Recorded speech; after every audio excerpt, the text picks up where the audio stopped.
Yo, what's going on, everybody? It's the Knucklehead Comics Podcast. We got Cabs and Lay in the building. Our special guest, Crazy Chris the Cartoonist. What's going on, bro? How you doing, man?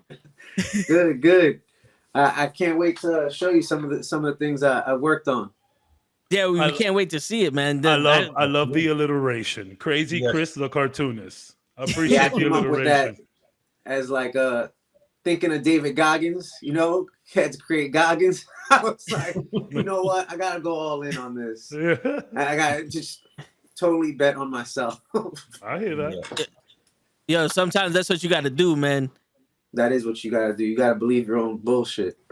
Yo, and no one talks better bullshit than me. I don't know if you saw my Instagram page. You know what I'm saying? Like, Rant's incoming. Rant's incoming. Where I talk so much good bullshit, people are starting to agree with me.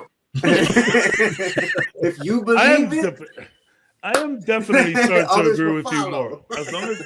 As long as you're saying it confident, bro. Just say it confident. Say it quick and confident. They'll be like, well, that's it. I might not agree, but he may have a point. I don't know. Yeah. Maybe. That's how we do it, man. 100%. Let's get right into it, though, man. Yes.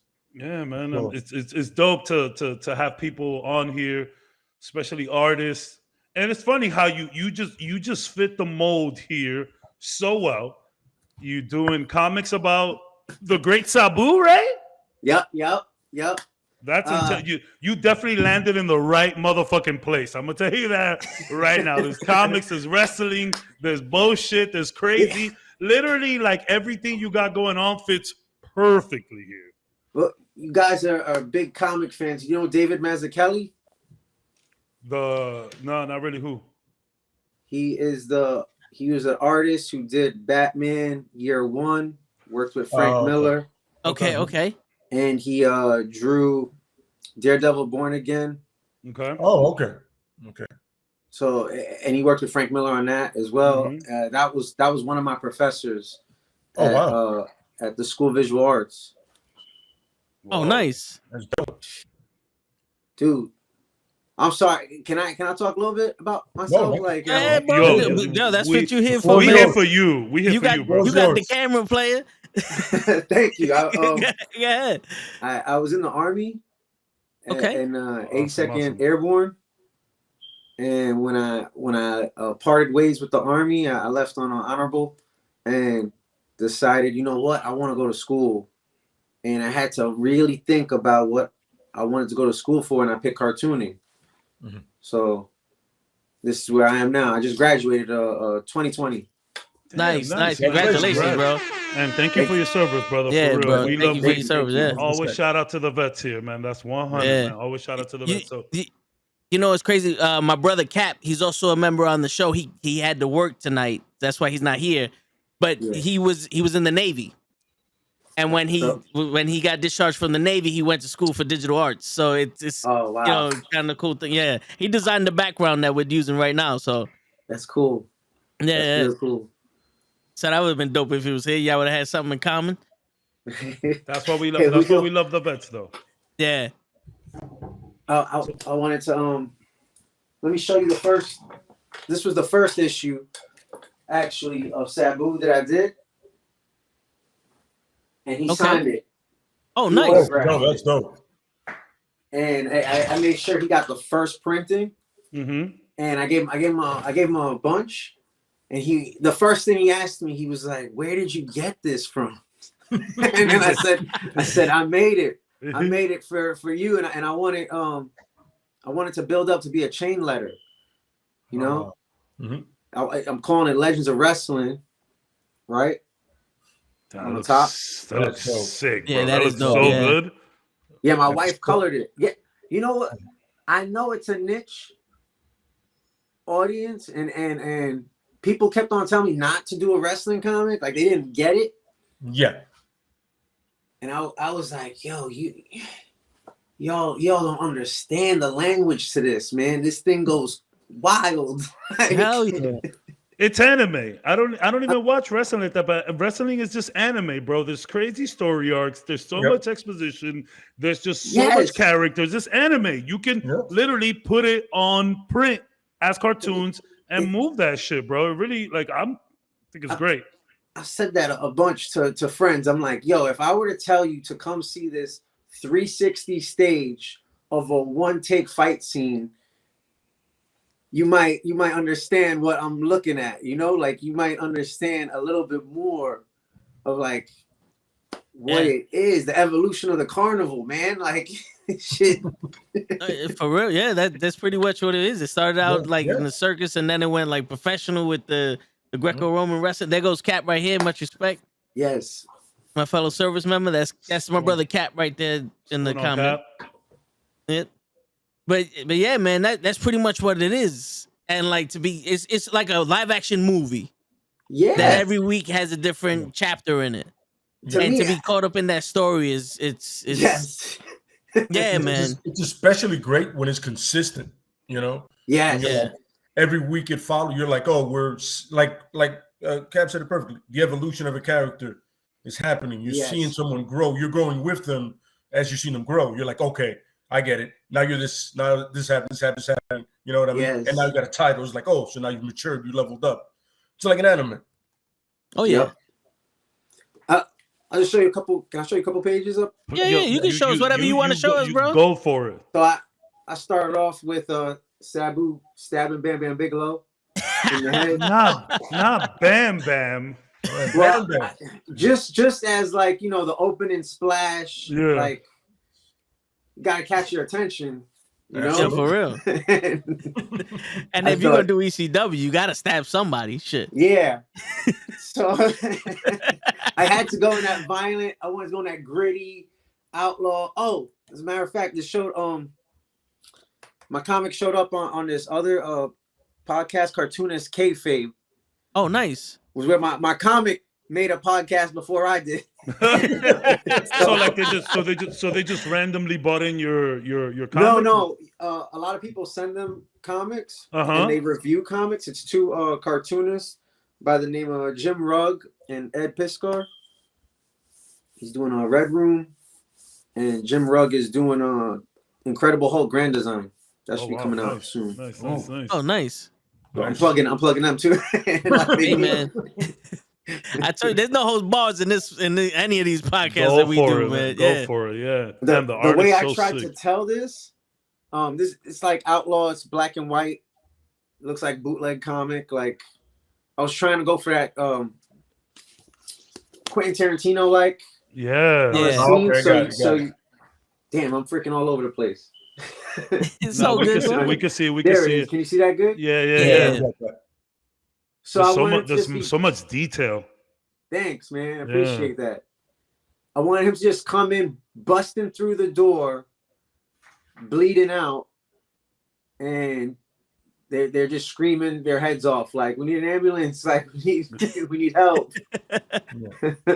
That's it. That's a regular Tuesday night for Sabu right there. That's Tuesday for Sabu. That's what he does on Tuesdays. He bleeds out to the ambulance.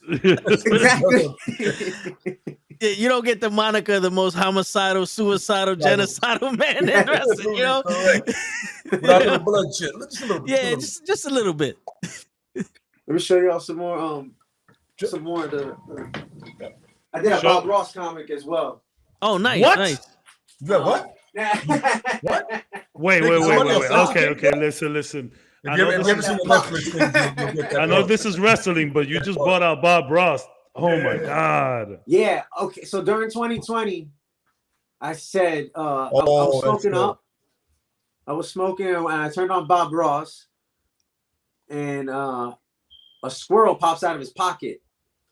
And me and my wife are dying laughing. And I go, that's a comic book right there. And she was like, shut up. She goes, that's brilliant. And I'm going, yo, Bob Ross and the Kung Fu Squirrel. That's it. That's it right there. That's the fucking line. Yo, that was it. So good, bro. Look at that. So that is incredible. You ever read Punisher Kills? Oh well, you know the Marvel Universe. That's the Punisher guy. Yeah. Look at the tattoo. Look at the tattoo. Here. Literally the tattoo right there. It's literally how I go. Yeah, it's my favorite. So I thought if Bob Ross what does he do late nights? Where does he go? Right. Oh, this is so funny. But this leads up to Bob Ross kills the TBS universe. Yo, it's the exact same gear he wears on the show. Like he doesn't even change. Oh, wait, this is a stoner comic. Like this is psychedelia. Like, here's where this goes. Oh wow! It got a bad bitch on him. Okay. Well, we have dinosaurs. My bad. We have dinosaurs kick flipping. Yeah, we got Barney. Yo, don't sleep. Bob Ross was he he But yeah, did that's some how dirt. I open up. Yeah, apparently Bob Ross had the middle-aged ladies on him. Yeah, he did some dirt. I love the shot with the motorcycle. Yeah, that was From the back. It's like I'm just glad that he's holding the gun with the gear from like he just came off the set. Yeah, that's so good. Oh, that's dope. Oh, my man looking like the Punisher. Yeah. So Yeah. the government wants him to come back into action, but he doesn't want to come back. Yeah. I found out that Bob Ross did 20 years in the military He did. He served for sure. Yeah. before painting. Yeah. So yeah, Bob Ross is not to be tested somewhere. Yo, He's not for to be real. tested. Like, listen, you see me make happy little trees, but I take out your spleen, son. Don't mess with me. Yeah. Damn, when Bob, they said right? that, when they said he did 20 years Yeah, I didn't know there was that as a side. drill, I'm like, nah, he's not all there. And this is my latest comic that I just did. Oh, That's Nice. in chapter 2. That's dope. And that Sandman he about to smack. Yep. Sandman, right? Yep. Yeah, I can not even I can just tell by the shape of his head that's Sandman. Yeah. I know that's Yeah. Sandman. As I was drawing him, I Yeah. said he looks so much like the Toxic Avenger Oh my god. Yeah. in some I didn't some think about photos. that. Yo, for I real, didn't- man. Right.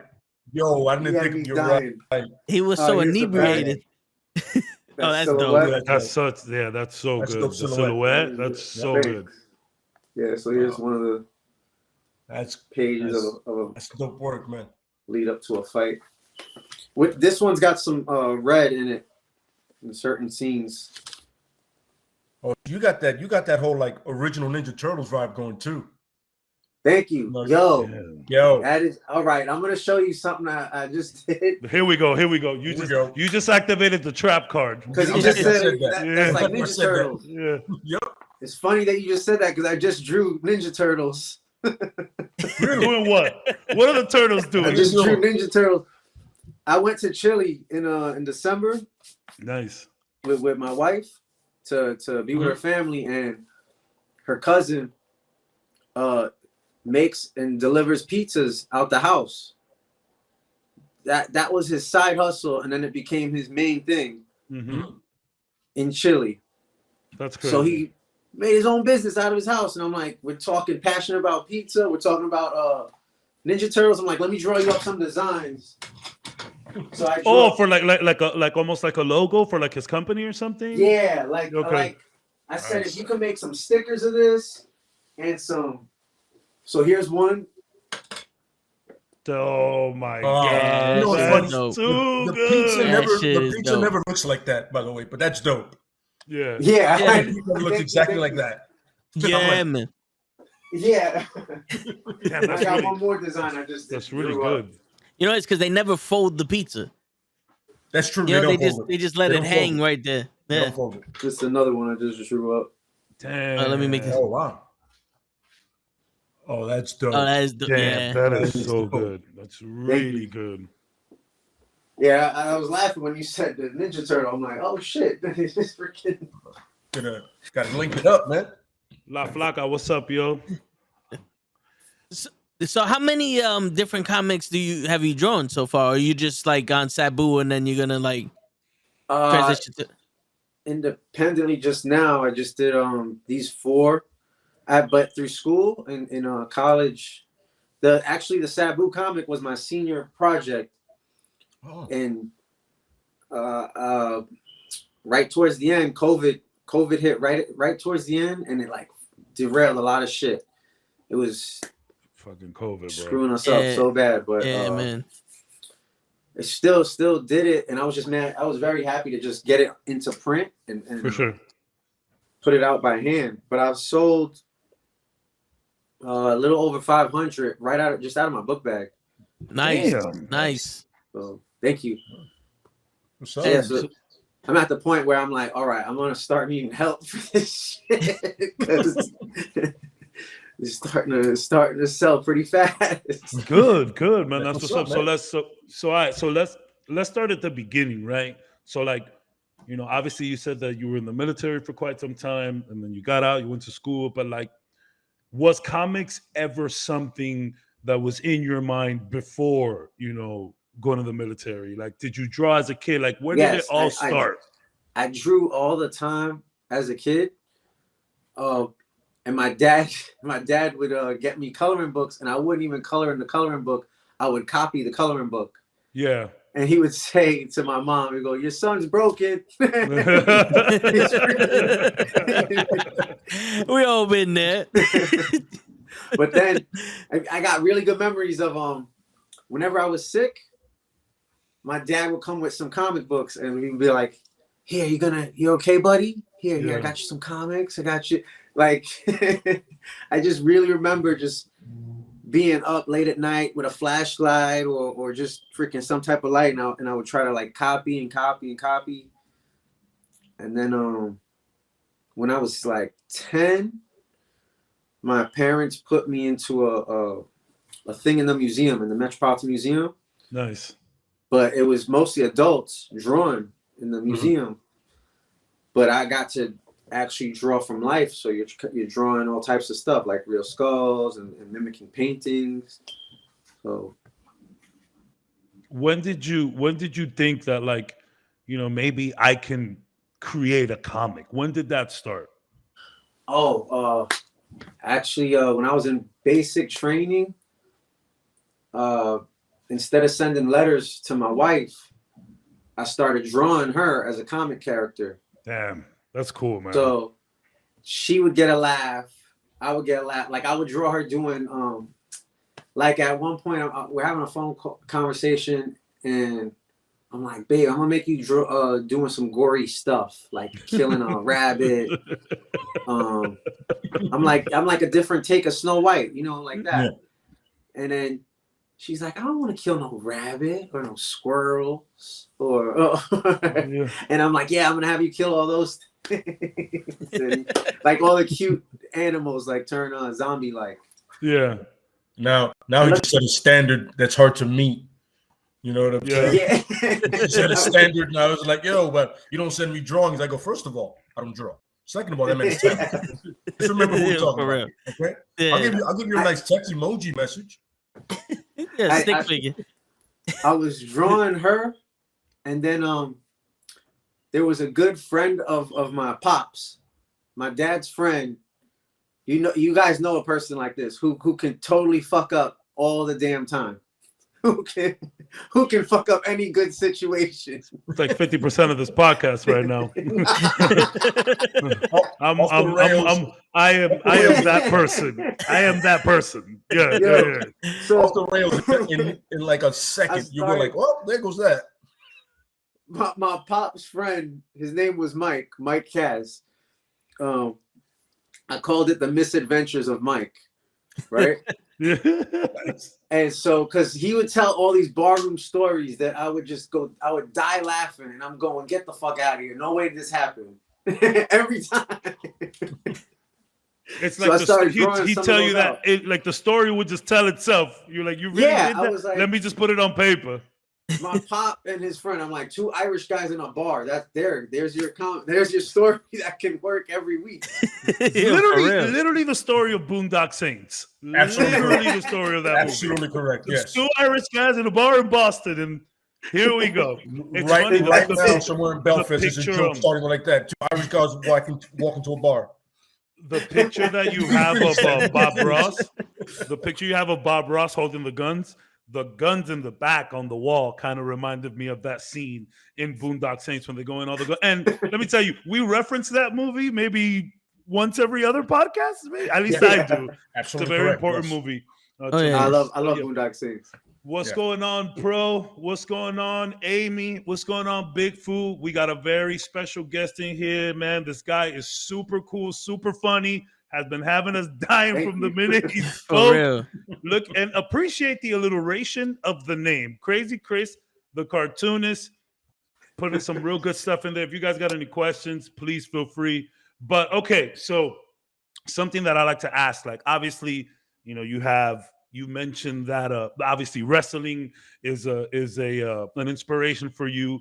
So what are other things that kind of got you drawn? You said these books, you said Turtles. You know, what is it that gets you going? Like you see, like I know you can see anything, like your friend right now, like your dad's friend. But what really like got you inspired, like back in the day? Origins, Crazy Chris origins. What really inspired me back in the day? Mm-hmm. Like what? Like what comic characters? What kind of TV shows were you watching? The comics that I really liked were any character that didn't have superpowers. So like Batman, I was always intrigued with. Because of the psychological part of, okay, this is supposed to be Houdini mixed with SF mixed with freaking True Detectives, you know, like it's he's matter of fact, he's supposed to be Sherlock Holmes and Robin's supposed to symbolize freaking Watson. It's a good way to look at it. Because I think all these characters back in the day, they always got some subtext, and there's always undertones, and because they couldn't tell stuff like right out front, so they always have like something to symbolize or talking code. Mm-hmm. Batman's always. I mean, look, we have some Batman haters in here. Be honest, but continue. You save space. Let me grab some water. Please. I could tell you. You ever read Transmetropolitan? No. Looking it up right now. Are you a fan of Hunter S. Thompson? Or Fear and Loathing in Las Vegas? Mm-hmm. No. Rum Diary? No. I've the Fear and Loathing I've read, and then I saw the movie, and I was like, yeah. That guy, that character, they take him as inspiration for Transmetropolitan. So they use Hunter S. Thompson, that guy, the writer for Sports Illustrated, who got into all this wild. He lived like a rock star. This guy had a crazy rock and roll life as a writer. So they try to mimic it in comic book format with sci-fi wrapped around it. This is the artist who drew The Boys. Okay. So it gets crazy like that. I was so hooked to that series.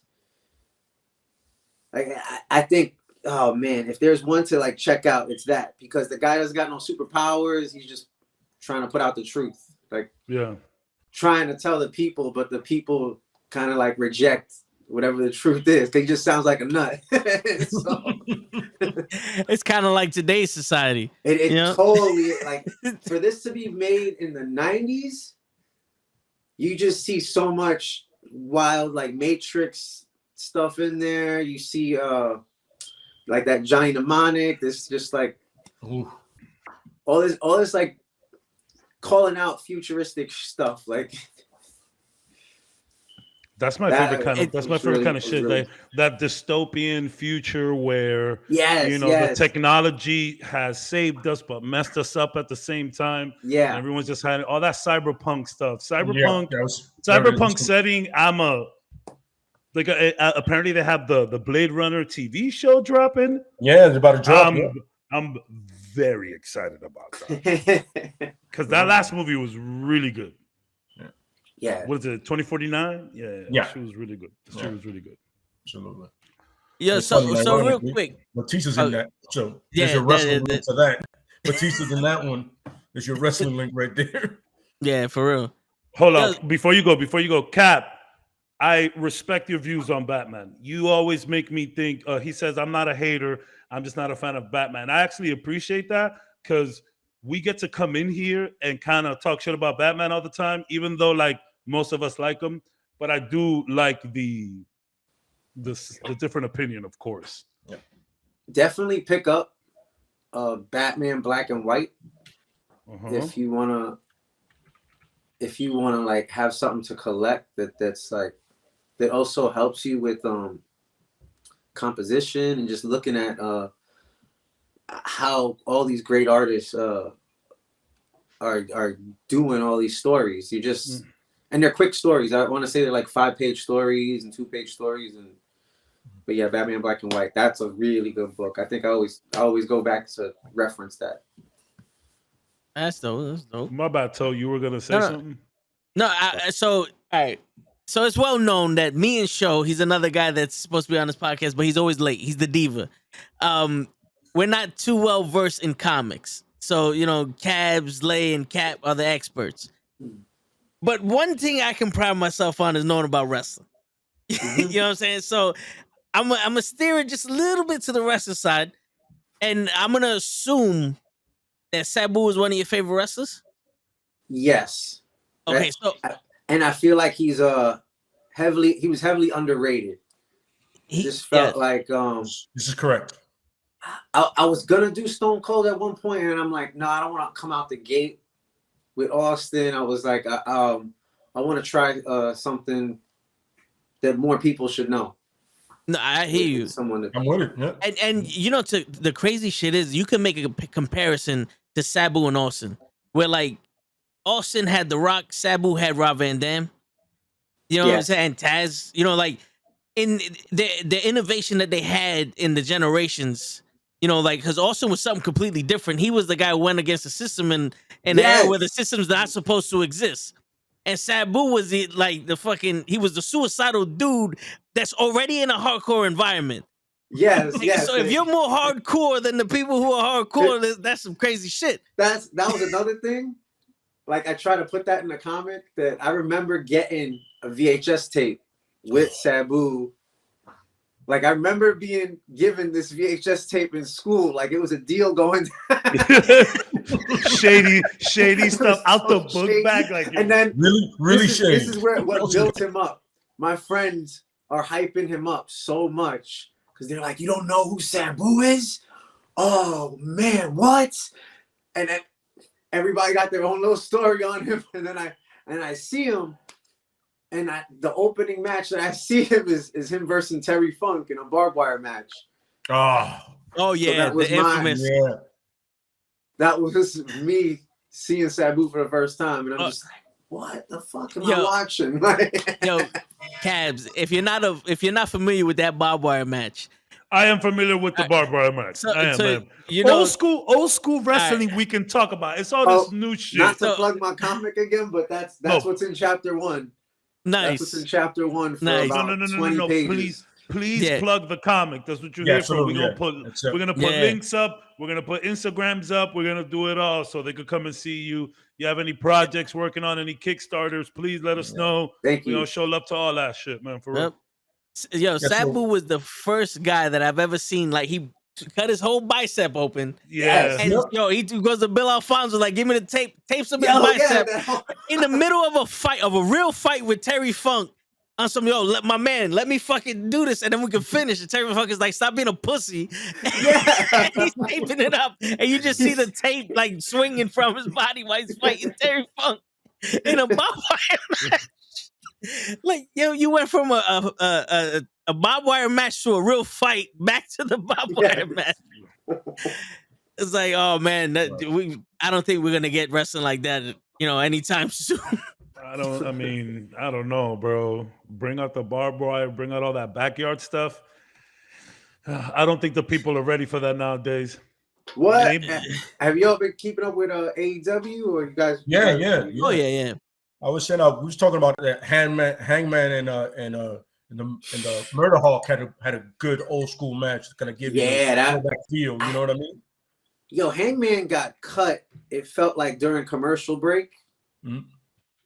Like above he got hit. He got broke it. He got opened up the hard way. Like, yeah, you could tell the way he was bleeding. His beard was soaked. Yeah, man. There was no blading there, buddy. No. Yeah, it was, sure. You know what I mean? Yeah, it was just. It's sometimes it's good to go back to matches like that to remind folks that these guys go through hell and high water just for you.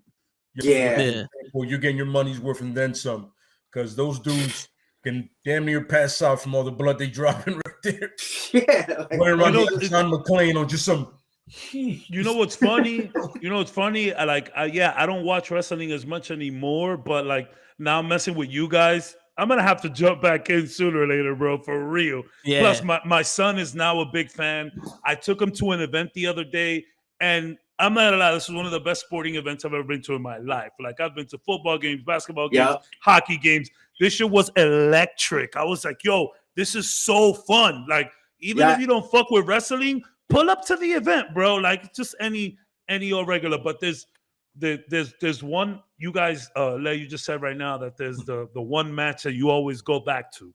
I actually just went back to this on YouTube like 3 weeks ago for no reason. I always remember it's kind of like a no holds bar. I think they called it the Chicago Street match. It was the Nation of Domination versus DX. Nice. Yo, that match was ridiculous. It was just like a straight like 6-on-6, like no pins. No, it was just whoever died last wins. It was yo, son. And I tell people all the time, I'm like, yo, wrestling isn't fake, it's choreographed. There's a difference. It still hurts. There's still a lot of improvisation. Yes. And these dudes will fuck themselves up. Like the way people get hyped about watching like The Raid. You ever seen The Raid? The movie The Raid? Yeah. Like the same way you get hyped about that choreographed fighting with special effects to make it look crazy. It's the same way you can get hyped for wrestling. Like if you watch like old school Hong Kong cinema and love that, you can also love wrestling. It's the same thing, but all wrestling is just a lot more realer with a lot more injuries. Tell people all the time, bro, don't hate. These guys are really putting in effort. They're giving it their hearts every night. They have tons of problems. These motherfuckers barely make it past 50. You feel me? Like, yeah. Shout out to the wrestlers, man, for real, bro. Yeah, if you think about it, they're professional athletes. They're professional athletes, like let's say LeBron or Ocho Cinco, right? Where the narrative that the public put on them are that they're bad guys because of the decision and because of the way they act. Now they can't really be bad guys because they have sponsors and their teams and responsibilities. But a wrestler is the same athlete. You don't like me? Fuck you. At any moment, he could be like, "Fuck you," and now I'm gonna kick your boy's ass. You know what I'm saying? Like they're the athletes that can actually talk back to you. Nobody sponsors Stone Cold thinking that he's gonna be all PG about it. Like, no, we are sponsoring your persona. We want you to curse at everyone. We want you to throw beer on yourself. We want all of that. There's a podcast that I watch. They're game journalists, and there's this one guy. He's like a huge wrestling fan. His name is Michael Huber, and he goes, "Yo, it is my dream to just get stunned by Stone Cold. I want him to stun the shit out of me. I want him to take the beers, throw it all over me." He's like, "Your life is over after that." You were going to say something, Chris, my bad. Bucket list. For real. You were going to say something, though, Chris, my bad. Oh, I forgot what I was going to say. My bad. But we're talking about sponsors. Who's your actual favorite wrestler of all time? Like, do you have a Mount Rushmore? Oh, Macho Man Randy Savage. If there's number one, because I've been him for a couple Halloweens now. Nice. And I act him out all the damn time in the house. We're not gonna make you do that. We're not gonna make you do that. I mean, if you want to, we're not gonna stop you from doing it either. You know what I'm saying? I go around the house. I'm like, Elizabeth, get over here. And my wife's name ain't Elizabeth. Yo, I swear to God, if I find a girl named Elizabeth, that's how I'm gonna name. That's how I'm gonna. Yeah, that's just for life. Yeah, just look down. Don't look down. Just a little fun thing to throw out there. I find it, bro. There goes the Macho Man right there. Yeah, let's go. Yeah. I had to. That's funny. Go follow immediately. For real. I put the link in the chat. I'll put it back in there. But so obviously you grew up in the 80s. I mean, you fell in love with the wrestling in the 80s, to have Macho Man as your favorite wrestler. For real. So yeah, I'm an 80s kid. I was born in 85. Okay. But yeah, Macho Man, the way he would talk shit, nobody I ever saw was talking shit like that. Like, seriously. The way anything he grabbed became a prop. Yeah. If you look at all the stuff he used, like if there was a garbage can there, let me use that garbage can. Is that cream? Like, that cream. He said, I was in catering when I saw that. Bring it with me. That the newspaper. I love Mean Gene Okerlund comes over to him at one point and says, "What are you doing, Macho?" And he's looking at the paper and he just starts ripping it up. And he goes, "I'm looking at yesterday's news." He's like, "Cause that's what you want." Shit, man. I will always love the cup of coffee. Yeah, cup of coffee. The cream of the crop. The pinky was always like, he finished with the pinky up, and I'm like, what does that mean? What are you telling us, Macho? Yeah, you know what? You know what he was? He was a wife beater for that character. Just look at the character, not him himself. Yeah. The character. And he's a pimp. Yeah. Look at the person that made his outfits. The dude that made his outfits made outfits for pimps. Oh yeah. Wow. And Macho Man said he wanted to wear stuff that nobody else and no other wrestler could pull off. Yeah. Because the more color he had, the more eyes he had on him. Because everybody had the regular, blue, yellow tights and all that. He wanted mixed match shit to have like a peacock. He wants to be the flashiest dude in the ring. And it's funny. I remember telling somebody, yo, Macho Man 1 was not a small man, but he got height on that elbow. It was a big hell he got so much height on that elbow. And it was like, literally, his muscle memory is nuts because it was literally the same way every time. It never looked different. And those ropes back in the day were so loose.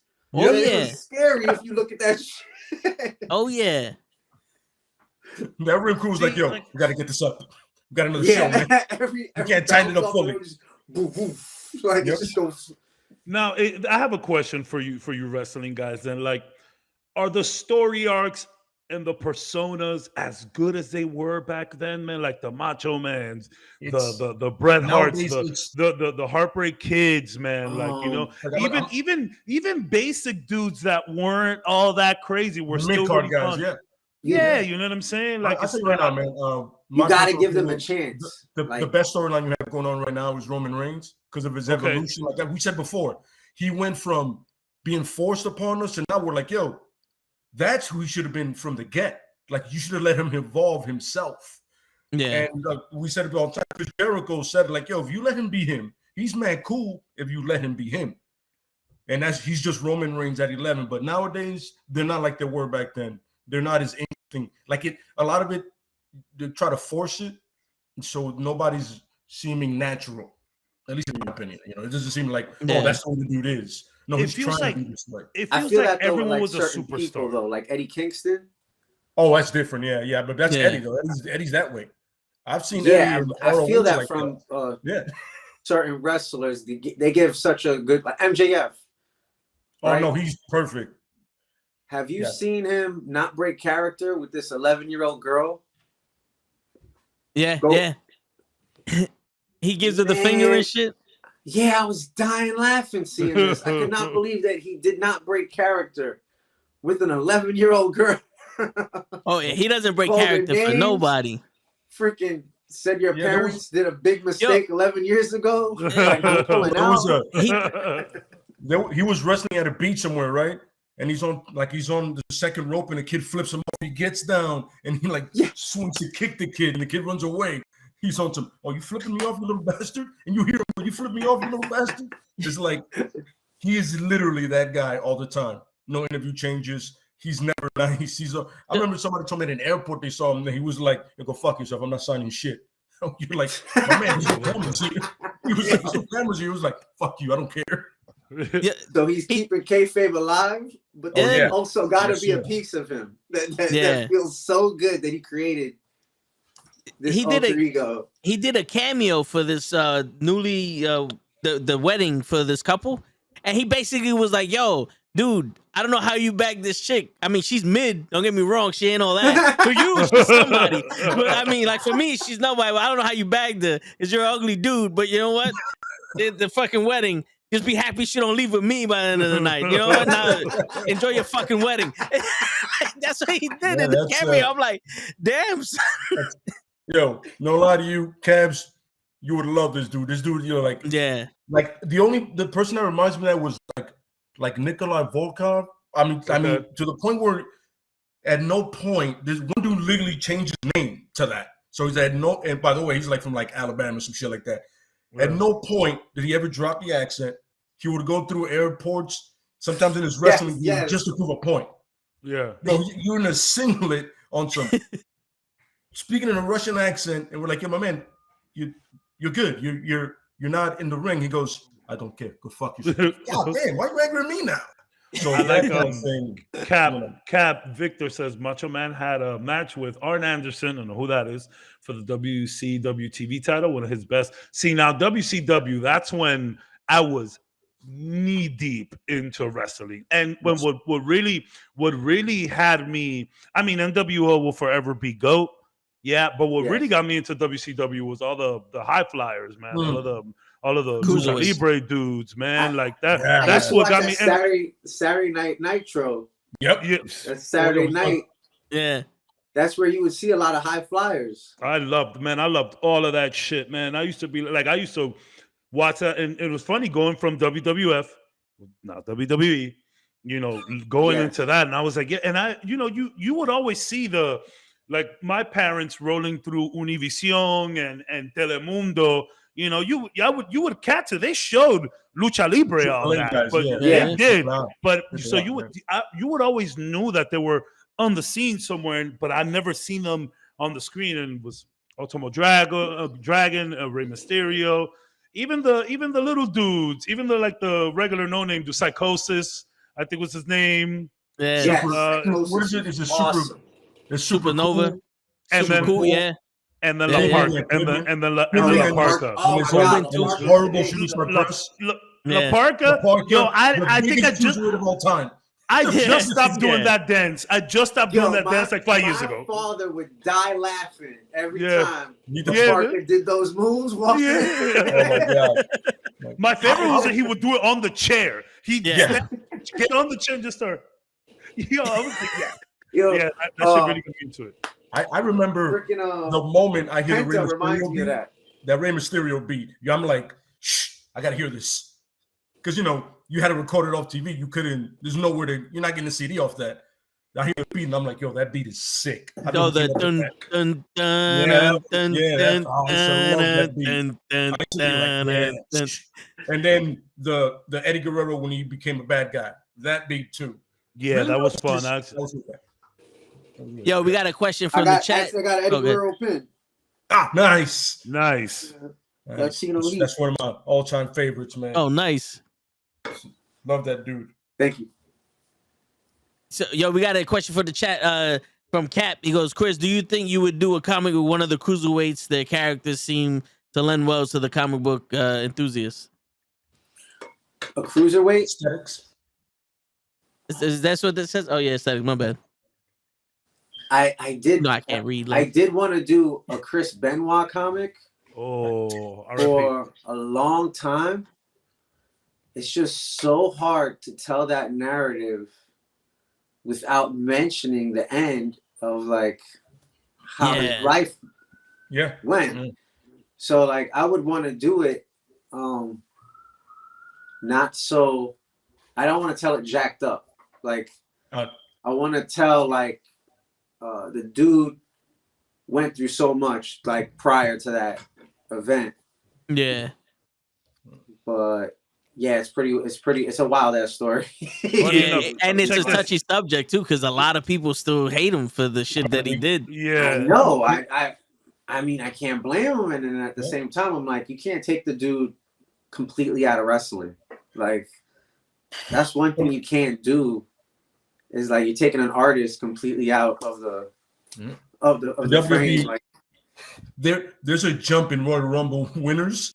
It goes and then skips over Benoit. Like, yo, there's no mention of that winner of the Royal Rumble. No mention whatsoever. They took away Randy Orton's world title win for a while when he beat Chris Benoit at SummerSlam. He became the youngest champion. And like shortly after that, Brock Lesnar won the title, and then he became the youngest champion in WWE history. It's like you gotta think of all the names that are affiliated with him too. Yeah, like they get affected by that. And it's funny, you got in Japan, he was the Pegasus Kid. You know what I'm saying? And then he's one of the that started the cruiserweights in ECW, which WCW took from inspiration. And you're like, all right. Then he was a horseman. He was legitimately a 4 horseman. Yes. Gone. That's it. The Owen Hart tribute match was him and Bret Hart in WCW. Yeah. Absolutely. Yes. And that was when WCW was on a decline. That's one of the better matches they ever had. Period. Yeah. By the way, I just got great news for the TV title. That 5 Series match, those were amazing. But now, like, you have to look. Yo, you know how hard it's to find it on YouTube? Like, you can only find like 2-minute clips, and then you just kind of like put it together and watch them back to back. It's impossible. Like, finding footage of him is almost impossible, man. Yeah. You said you got news? I just check this out. While we're talking about all of this, right? Literally at 9:43, my baby mom hits me up. She goes, hey, how were those seats at WWE Raw? They're coming back to Miami, and I'm looking at tickets. So I told her about the seats, and I was like, hey, listen, if you don't want to take the baby, I'll take them. I'll take them.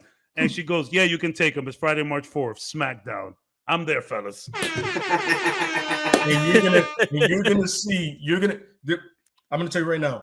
The guy that's gonna open the show is the best storyline to have going. That's Roman Reigns. So Roman Reigns. Yeah, I know who Roman Reigns is. I know who Roman Reigns is. Yeah, he's the best thing going. He's the best story they got going. So I'm excited. I'm excited. Kaz, I need you to do me a favor. Sure. You might think it's illegal, but if you drop my name, it's not. If Sasha Banks comes out to the ring, jump over the guardrail and give him my number. I'm gonna try to FaceTime you when that happens. Yeah, just jump over the guardrail and be like, yo, this is Toe Tag's number.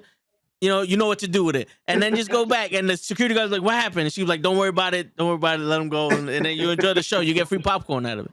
All right, cool. Say less. All right, cool. There you go. I was actually waiting for that. I was like, here it comes. Digital job. That's the best. Let's not get it twisted. Sasha Banks loves me. It's just she's not ready to admit it. You know what I'm saying? She told me. She told me in confidence. Yeah. I'm not scared of it, but you know what? I gotta let her do her thing. You know what I'm saying? Like she's a peacock. Let her fight. She's a professional. Let her be a pro. Let her be a pro. They're not gonna hold it down. Okay, here's a question, Chris. Now the 80s movies. Like, is there any 80s movies that you automatically, it's on TV or you see it on a guide or you're like, oh, they're gonna give it, or you go to it in Prime Video? They live. Like, it's Prime Video. They have it, the old school stuff. And like you go to, you're like, yo, I gotta see that.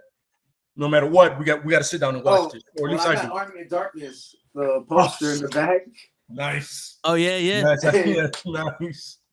There we go. This shit right here, just like, I'll tell you right now, this motivated me to like. I want to say in like my early 20s, I'm like, you know what? Fuck all that. I'm just gonna talk to the baddest bitch in the bar every time I walk in the bar. That's it. That shit raised my ego. That's what's up, man. It's funny you say they live. You know, probably one of the best movie fight scenes of all time. Yes. Like it wasn't high flying, it wasn't crazy, but it was great. The story behind it was great. Yeah, it's funny because somebody goes, "Yo, put on these shades." No, it's that long. They're like, "Yo, but beautiful." Yo, have you ever been in a fight that you're like you consistently keep going? Yo, if two people do not like each other, they're gonna go, man. Yeah, Cardio sometimes goes away. You're like, yo, By the way, props to Keith David keeping up with Roddy Piper. For Props. real. Yes. Keith David is A dope. fresh Piper.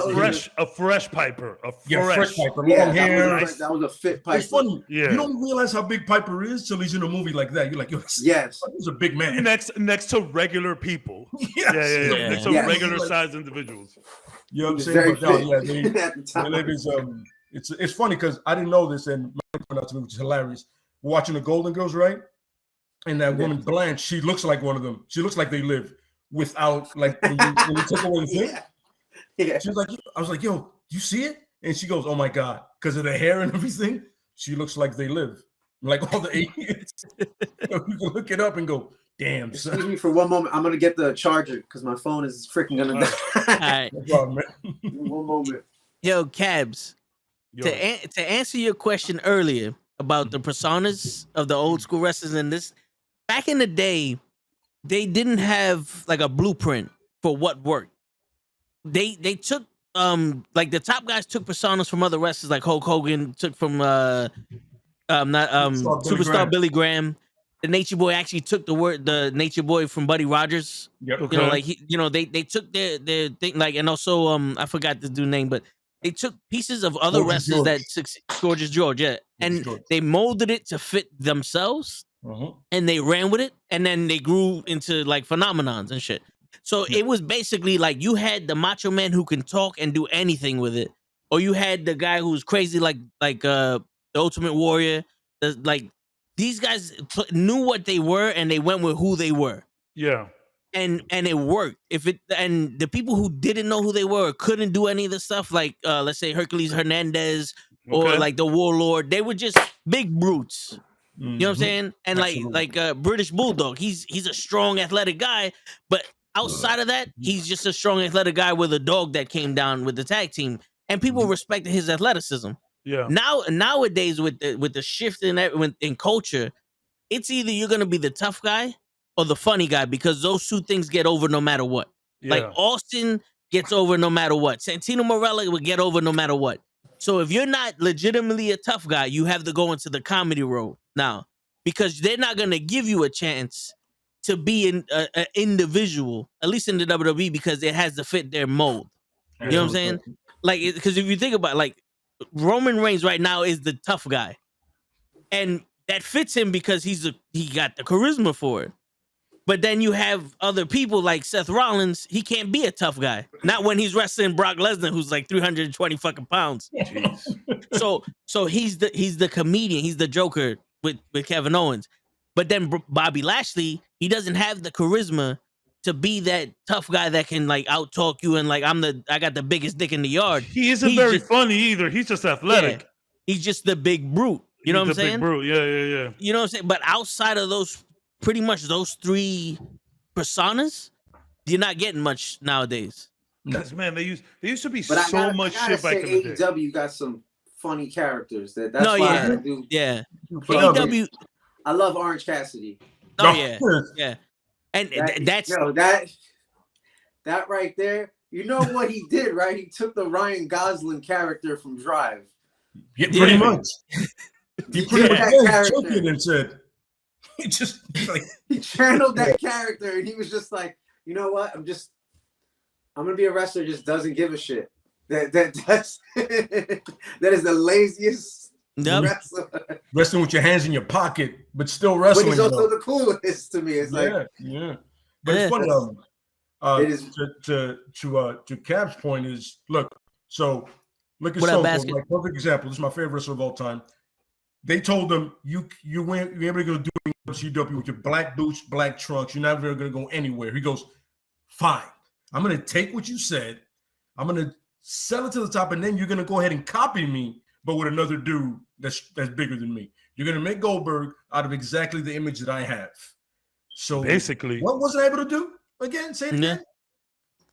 What? You know what I'm saying? I miss Goldberg. I miss the spear. Everybody loved me. Yeah. Oh, I mean, he got a match recently. I remember people always compare Stone Cold to Goldberg. Goldberg. Yeah. And Goldberg was huge, but Stone Cold sold it more. The charisma, the in your face, that freaking attitude. Yeah, man. Like you got home from work, I love it because and you saw Stone Cold. You're like, yes. He's kicking his boss's ass. Who doesn't want to do that? Who didn't want to do that? You're fucking up your boss. I go back and forth of favorite wrestlers of all time, and there's a top 3 or whatnot. But like, I always wrestle between the Heartbreak Kid, of course, and Stone Cold. And it's like, I feel Stone Cold is a better overall, but I really was a fan of the Heartbreak Kid, bro. It's just like it's like whenever he would come out and you just see the women moaning.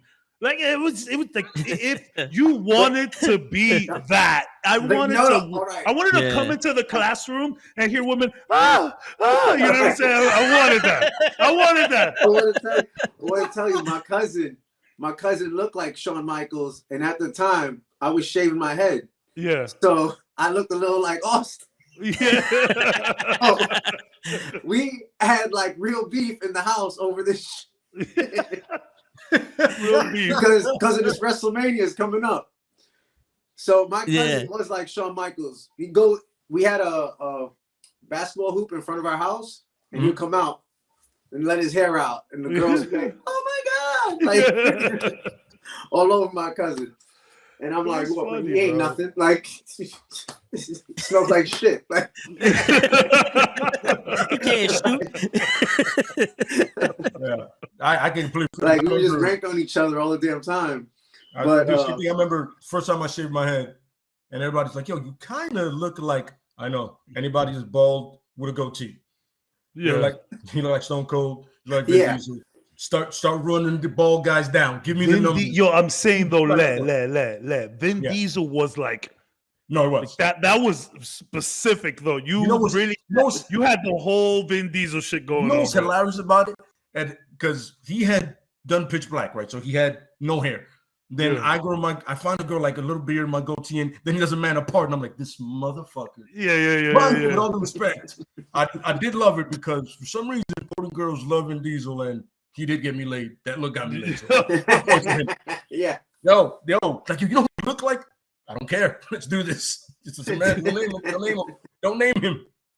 So yeah, you did get that a lot. You would get it a lot. Like there was times where like we were together, but like Vin Diesel. Yeah. It happened. It happened. It happened. Absolutely. But like I said, I wasn't mad at it because it works. It works. You're like, cool. It works. You know what I'm saying? Yeah, you're like, I need the practice. Like for real. Exactly. Now, all right, we definitely go off topic a lot, but let's try to go back. Now, this is every person who draws comics here or who comes on, we had another person come on before. This is the one question that we always got to ask, are you Marvel or DC? Getting DC vibes.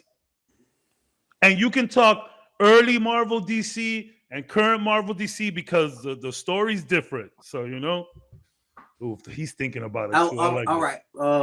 If I would say today, I like DC's The Dark Knight's Metal. Mm-hmm. Ooh, nice. Really like that Metal. Because I love Greg Capullo. Mm-hmm. To me, anything Greg Capullo touches, his pacing, his storytelling. He just adds flavor all the time to his stuff. Where I gotta look back at a lot of stuff that he draws, and I always see something new or I'll find something new, and I'm like, what the fuck? How do you do that? Like, he always amazes me. Have you ever seen The Court of Owls or read The Court of Owls? Yes. Great story, amazing. Listen, I was overseas when I read that. When I read that shit blew my mind, and then I was very close on the brink to just going to school at that moment. Yeah, like just I was like inching my way more and more. Then I read Deadpool Kills the Marvel Universe. I read that, and I was laughing my ass off. Yeah. That's good stuff. Yeah. That's good stuff. Yeah. So nowadays it's DC mostly. DC, what about then? But I want to say I'm more into like the off kilter kind of books. Now like I don't jump into Marvel or DC as much or as common as I used to. Like, Of course. I'm really into Eric Powell, Goon. You ever read The Goon? Oh yeah. Okay. Or Hillbilly. Those Eric Powell it's a different world. Like he really captures this horror and comedy duo that not everybody could do it. Not everybody can freaking put that stuff together or do the reference. I don't know. It feels like a 1950s film. Like it feels. I mean, if there was one comic you could do, draw a pen. Like nobody can tell you anything, but you have complete control of the character, or maybe 2 or 3. What was that again? Now my question is, which if you could do any character and you have complete control, like you're doing the Sabu thing, like you have complete control of you can do whatever you want, any storyline, you can make whatever you want up. Yeah, I'm gonna tell you right now. The question is, give me at least 2. Yeah, 2. Just at least 2, and they could be both DC or one DC, one Marvel, but that nobody can tell you shit. This is you doing you, the version you want of that character. I would go with Plastic Man as my number 2. Whoa! Yes. Just because you can't tell me what to do. Like yeah. I can make whatever shape I want. There will be some antics. Yeah, there will be some antics. And but I had already had an idea for Joker in my mind. Because I had to do The Shining as a comic for school. Yeah. Oh, okay. Wow. So I kept on drawing Jack Nicholson, and he's turning from Jack Nicholson, and then as the comic's going on, he's turned into the Joker. Like that's what it's basically turning. Okay. And his face was getting like creepier and creepier as the comic goes. Let me actually. I think I got one. I know I had one close by. Oh, here. Whoa. This is intense. I want to see this. So this was The Shining. Oh wow! Yep. Damn, that's good. Oh, man, that's and dope. I don't know if you remember the scene with the bear. Mm-hmm. Yo, that scene creeped me out so much. And I had to like dissect this movie. And I was psychologically getting messed up dissecting this freaking film. Look at this. Oh my God. Just the back. And my little inside joke is the bear scene right here in the back. Yo. My pop saw that, he was cracking up. I love it. That's fun though, because it appears to me that you could just take anything and just wild out with it. Yeah, like create your own world. That's how I feel. I feel like if you could make a movie and you had an endless budget, yeah, right?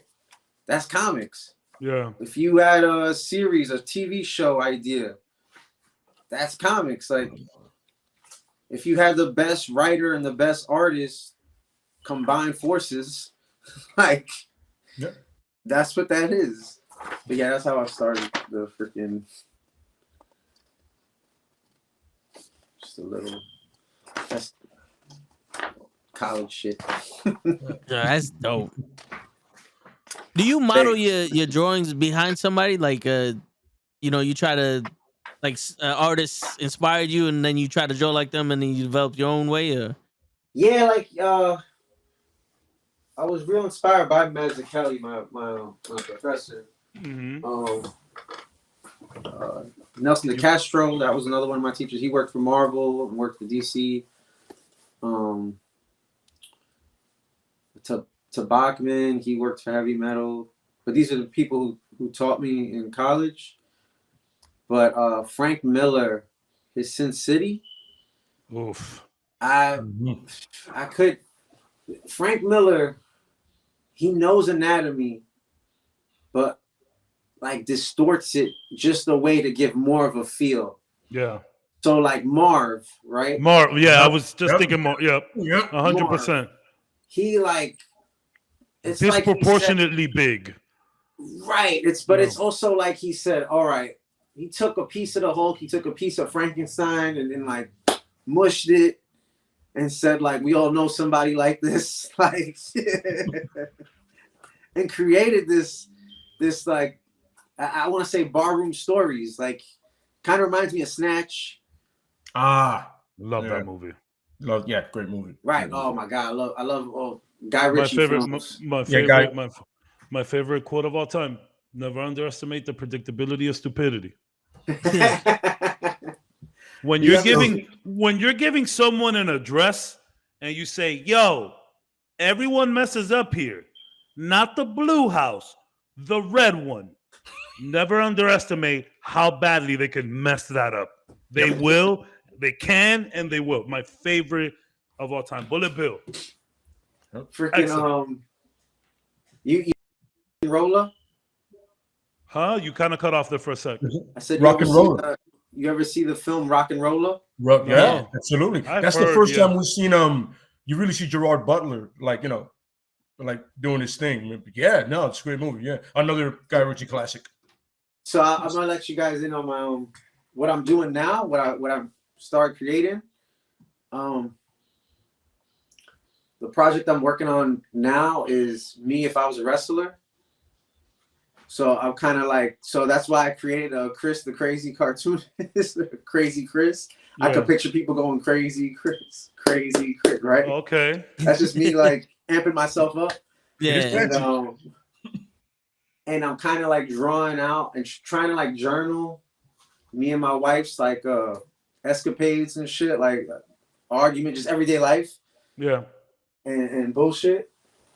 But here's what I drew for if I was a wrestler. So this will be the title. It's gonna be called Wrestling with My Demons. Love the stash. Man, that's a good title. That is. Yeah, that's a I really good title. Fell in love with the name. Yeah, that's a really good title. I did this that Bronson feel when you look at kind of guys that Thank Bronson. You, yo. Yeah, that's where I got the idea. That's where I was seen it, trying to mimic this alter ego, try to pull that Charlie Bronson. Yeah. Yep. That like just that feeling of like no holds bar, freaking grit. Like, dude, yeah. So I'm gonna put who I am, but then who I think I am, or who I want to be like, or what I want to be like. Like kind of like merge the two between ego and confidence of. Mm-hmm. But the whole title before Moxley freaking came out, it was when came back from rehab. John Moxley, before he did that. Oh yeah. I made that, and I had that idea of like everybody always has inner demons and inner battles, because that's probably like that's everybody's number one enemy. Serious. Right? It's themselves. Yep. So I thought through that title, I could constantly change the main characters and then intertwine it, kind of like a Guy Ritchie film with a trial. It's funny. It goes back to the whole wrestling trope. As you see someone involved through the pages that you're gonna do yourself, you're gonna see them change. You know, battle everything they got to do. So that's dope, man. Yeah, I'm with that. I think it's wild when you see comic artists evolve as well. Like once you do one comic, you see the second one, they like instantly evolve because they pick up new things within their style or what works for them. So like it's pretty cool seeing that evolution. So what's like, you know, this is another question that I like to ask the guests, especially people who come through and they're drawing, like what's the I mean, obviously the end goal is to have your you know, your comics everywhere, but if there's like one main thing that you'd like to do, maybe someone you like to work with, or maybe something you'd like to explore, what is the one thing, what is the one goal that you want to like reach out of what you're doing now? My number one goal is just to have this as my main source of income and to just keep it as passionate as I did my first day. Like every day I'm trying to beat myself from yesterday, you know, I'm trying to outdo whatever I did the day prior. So like I work doing commercial moving. Okay. At the moment. So like I had to go back into that after college. But damn, that GI Bill from the Army, that's gotta be the most beautiful thing. Yeah. Because I wanted to say that going through the Army was so well worth it to be taught by Mazzucchelli and just going to SVA. Like I wouldn't have been able to afford that school. Yeah. So yeah, I guess the main goal, I want to have it as my source of income, but I think besides all that, I'm pretty happy with just creating and just finding this path of creating comics. Mm-hmm. Because, you know, like Nas said, if you're real about it, you do it for free, right? Yeah. So I remember just having that eureka moment of like, if I was to go to school, what would it be for? And just going like cartooning. Like I just thought hard about it, looking up schools, and then I saw there was only 2 cartooning schools, 2 or 3, and I was like, that's it. I gotta go to the school. That's where I transition. That's where I pivot. Cool. Any kind of like a dream tag team or like a matchup, someone you'd like to work with, like your dream? I know you mentioned a couple people now, writers and people who inspired you and stuff, but like who would you want to like work with and potentially like do a comic book with?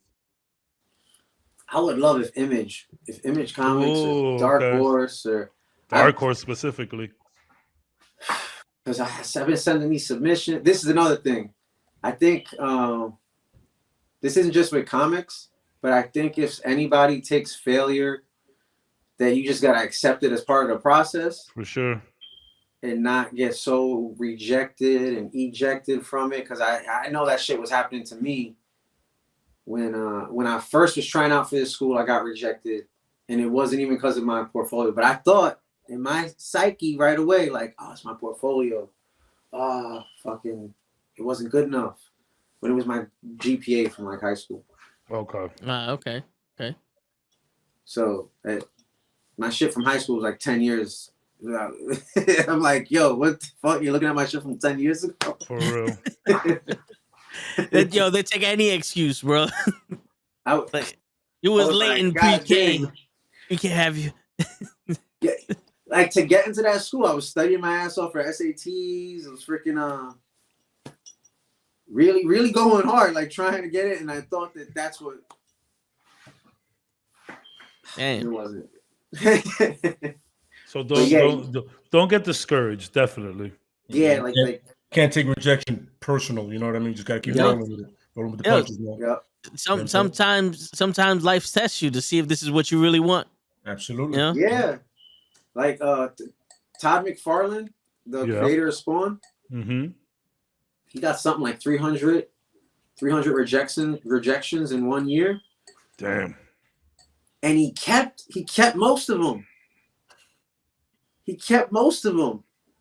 Like he said, these are the guys that got back to me. Like, and he said that whenever anybody asked what was his secret to getting it in, and he said, I just wore them out.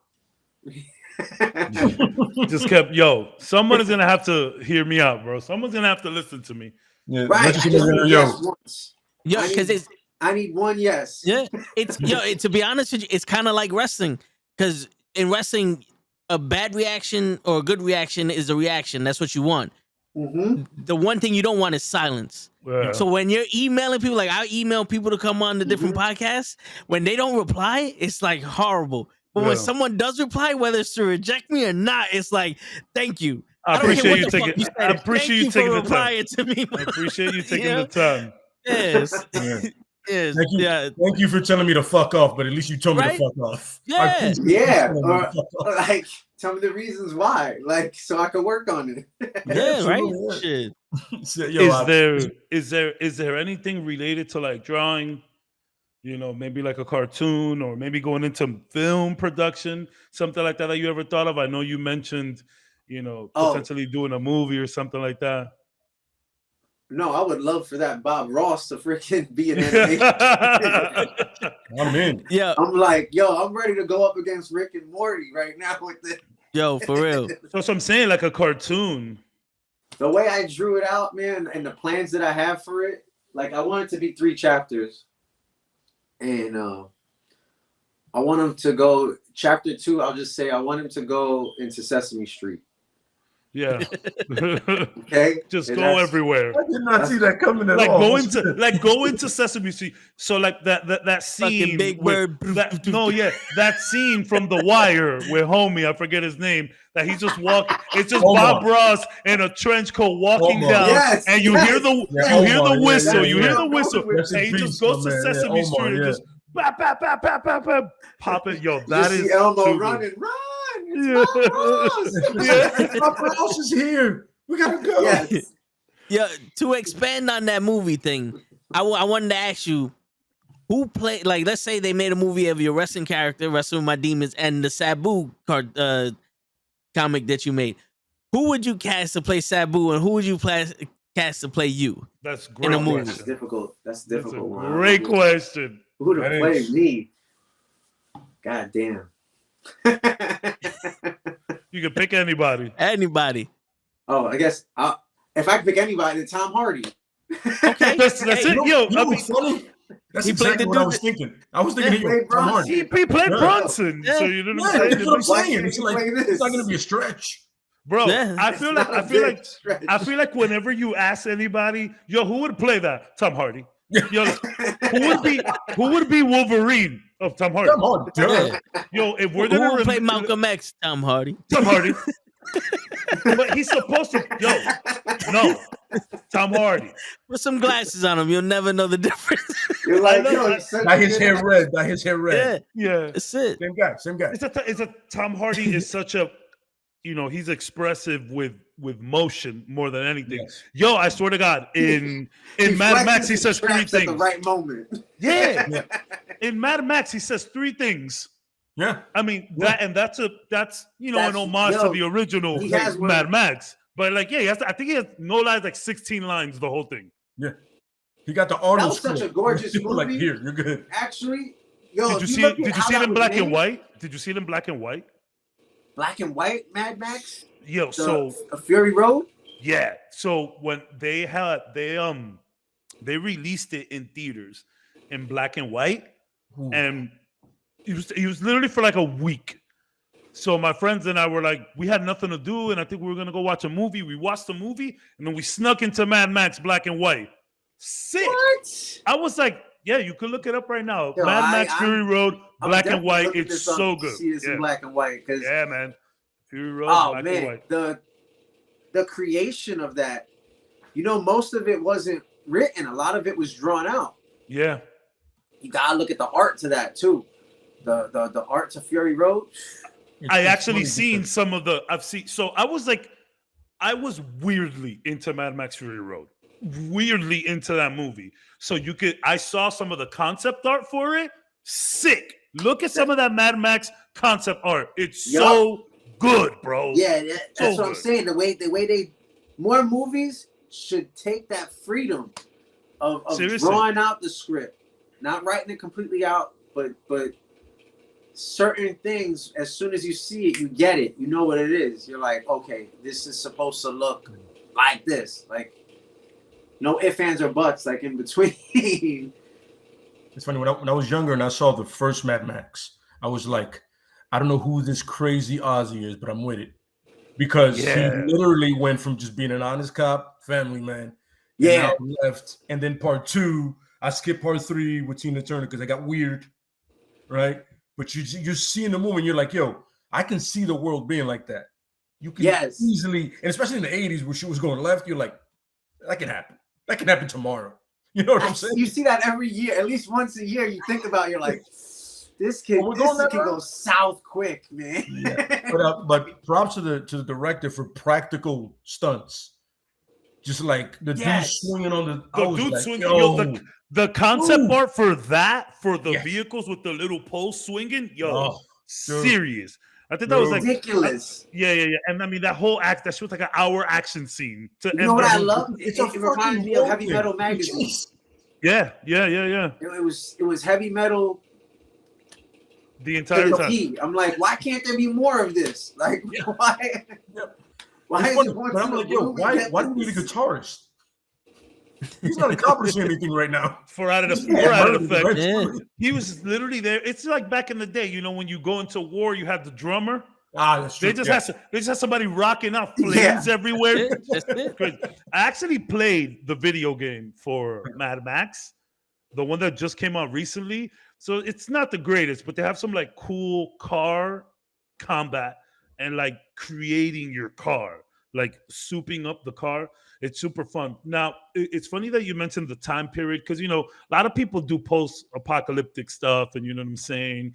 I'm actually playing a video game now. It's an older game, but this fucking game mixes like 3 different genres. It mixes cyberpunk, post-apocalyptic, and medieval all in one. Like shit is like, yo, so you have robots walking through like ramparts. And like you just see, and they're just like glowing crazy technology. It's insane. I like that kind of weird shit. Like, let's go crazy. That's why Mad Max is so good. Like, there was no thinking about that movie. You could say, look, we know what we're doing. Like, I don't even call it. I almost feel like that's like a remake of like Road Warrior. It's almost like a remake. Yes. I think it's a Road Warrior. Because like he shows up. He does what he has to do and just keeps it moving. There's nothing to this man's story. Like in the beginning of the Bob Ross comic, I freaking show that the world is in shit and they need the psychedelic warrior. The psychedelic warrior. My man's just popping. My man's just popping weed like fucking Popeye does a spinach. That's so good. And I'm like, I gotta draw this right now. That's dope. That's dope, man. Yeah, you know what? I'm actually with you. I'm actually with you, Chris. Like, out of all the shit to pop off that you're doing, I kind of want that Bob Ross too, bro. I want that to go off. I want to see Bob Ross like they have Invincible. I want to see that like Invincible on Prime Video. I want to be like, yo, I know where that started.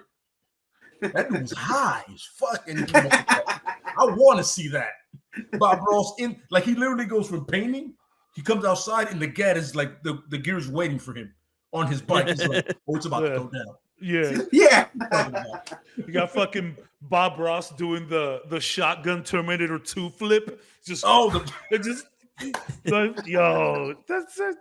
a really funny idea, kid. It's such like it writes itself. It really does, man. So, I'm telling weirdly, you, it really does. Each page was just coming out of my freaking hands like Bob Ross, the psychedelic warrior, bro. That's so good. When you say the thing about you wouldn't pick that up like being in the as a graphic novel. You would. When it says the service thing, it kind of links everything up that he was in the service. You're like, it's plausible. Yes, Bob Ross served. So you're like, he could get away with this. Like he definitely knows how to handle a firearm. Like absolutely right. Yeah. And I wanted to do that classic John Wick kind of like story. This is a guy who's peaceful. Yep. He doesn't want to go back. He doesn't want to be his old self. Like he's telling them. Like, so that's what I got. Shit. No, but that's what I got. That's what I got from the front of the picture with the motorcycle. It's like this old cowboy back for one last rodeo. That's what I got from that picture. So I was like, yes, like it really works. That is really funny idea. As it goes down the road, he becomes more and more like Clint Eastwood. Yeah. I'm looking more and more at Clint Eastwood stuff and expressions. And so you got that spaghetti western stuff going, right? Spaghetti western stuff, the good, the bad, and the ugly and stuff like that. Oh, the man with no name, you know. Matter of fact, you ever see the Johnny Depp film Dead Man? Yeah. Oh. Yeah, you have the black and white film. I saw that in a film class, and that blew my mind. That blew my mind because of the way the storytelling was and just the lighting, it was just freaking awesome to me. I kind of saw that and I thought of you remember The Way of the Gun? Benicio del Toro and Yeah. Ryan Philippe. You remember that one? Yes. You kind of see, you can, if they would have made that in black and white, the way the gun, it would have been way more successful. Because the way that movie starts is, you know what I mean? But it's like, you can see that with the Johnny Depp movie, you can see that too. You're like, all right, I see somebody saw the same movie. You saw that movie, and you made this movie. That clearly happened. You know what I mean? Yeah. But I love that. Yeah. I love how art influences more of the same. Like you use the same composition. You do a montage. You gotta steal like an artist, so you take from multiple things, and then it's original. Yeah. If you just take from one artist, now you're plagiarism. Now it's plagiarism. Yeah. But if you do like Quentin Tarantino, right? Take from here, take from there, take from there. I'll make my own shit. Yep. So who would you have play Sabu? Damn, that's hard. That's very hard. Because I don't know of another Sabu. Like Who'd be the closest? Yeah. It'd have to be somebody who's gonna thrash their body like him. Like, can you name any? The only person that doesn't care about their life is Tom Cruise right now. What's the only person that doesn't care about his life? He's doing crazy stunts and like he's completely not about his life anymore. He's like, oh, you want to go ahead? You want to help Death? Tom Cruise playing Sabu. Yeah.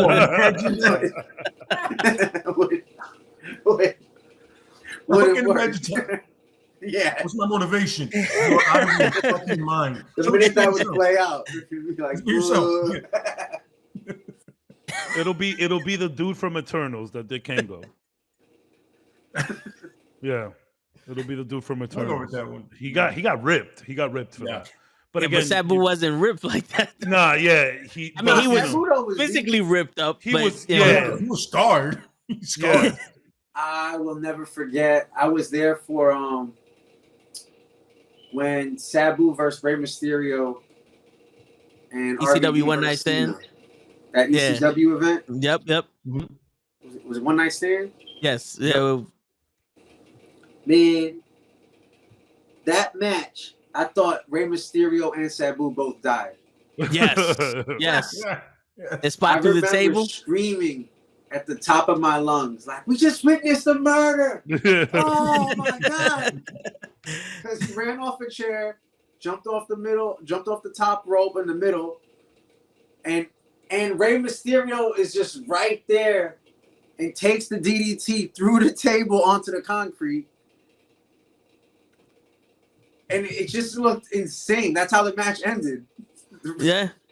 Who comes over and says, "That's it, no more." This dorky ass character with a bow tie. And it's crazy because in the beginning of that match they booed Ray because Ray was a WWE guy because he left ECW. Yeah, and then once he did that, everybody was like, "Oh, this is awesome! We love you, Ray." Meanwhile, Ray is literally one of the originals before he became ECW. Ray was there before that. When it was wrestling. He's an original. He was one of the first. Like, he was a cruiserweight that started shit. And he was like 15. He was like 15 when he started. That's crazy. I mean, he looks 15 That's now. so crazy, like thinking about that. Yeah. Kid is 15, pro wrestler. You're like, him in Psychosis. Yeah, you're like, ECW, kidding is your parent with you? Are you alone?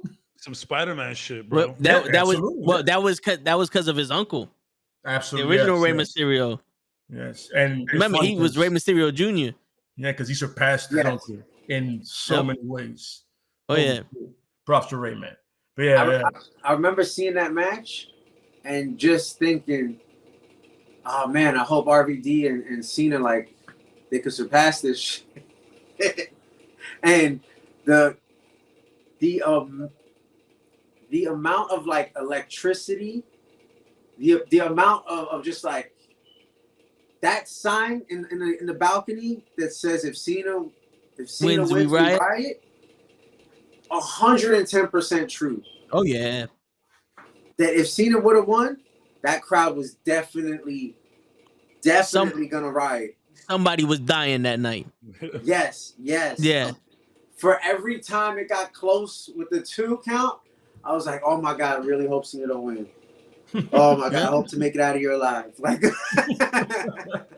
yo, this is the same crowd that threw their own chairs in the ring. Like, they buried wrestlers in chairs. Like, the entire stadium just threw their shit in the ring. Then they broke the ring because they all got it. Like, all the fans got in the ring and started jumping on the shit, destroyed the ring. I remember by the end of that night, it was completely smoked out. That whole top area, the balcony area, was completely smoked out. Everybody having a good old time. And I was like, I was like, what was I, like 16 or 17, something like that. I was a teenager when I fucking saw that. The good old days of wrestling. This is true. The sign is how Toe Tag lives his life. Toe Tag is not the biggest John Cena fan. I hate John Cena. Hold up. I said that wrong. He fucking hates John Cena. Yeah. You did. I hated him for a very long time. I think I just like, the athleticism. But you activated the trap card. Cena's such a good heel. He's such a good heel because I like really feel that hate for him. Yeah. So I gotta respect that. Brother, it's not even an energy. It's not a vibe. It's like a statement. You know what I mean? Like it's. I got a funny. At this point, it's a fact.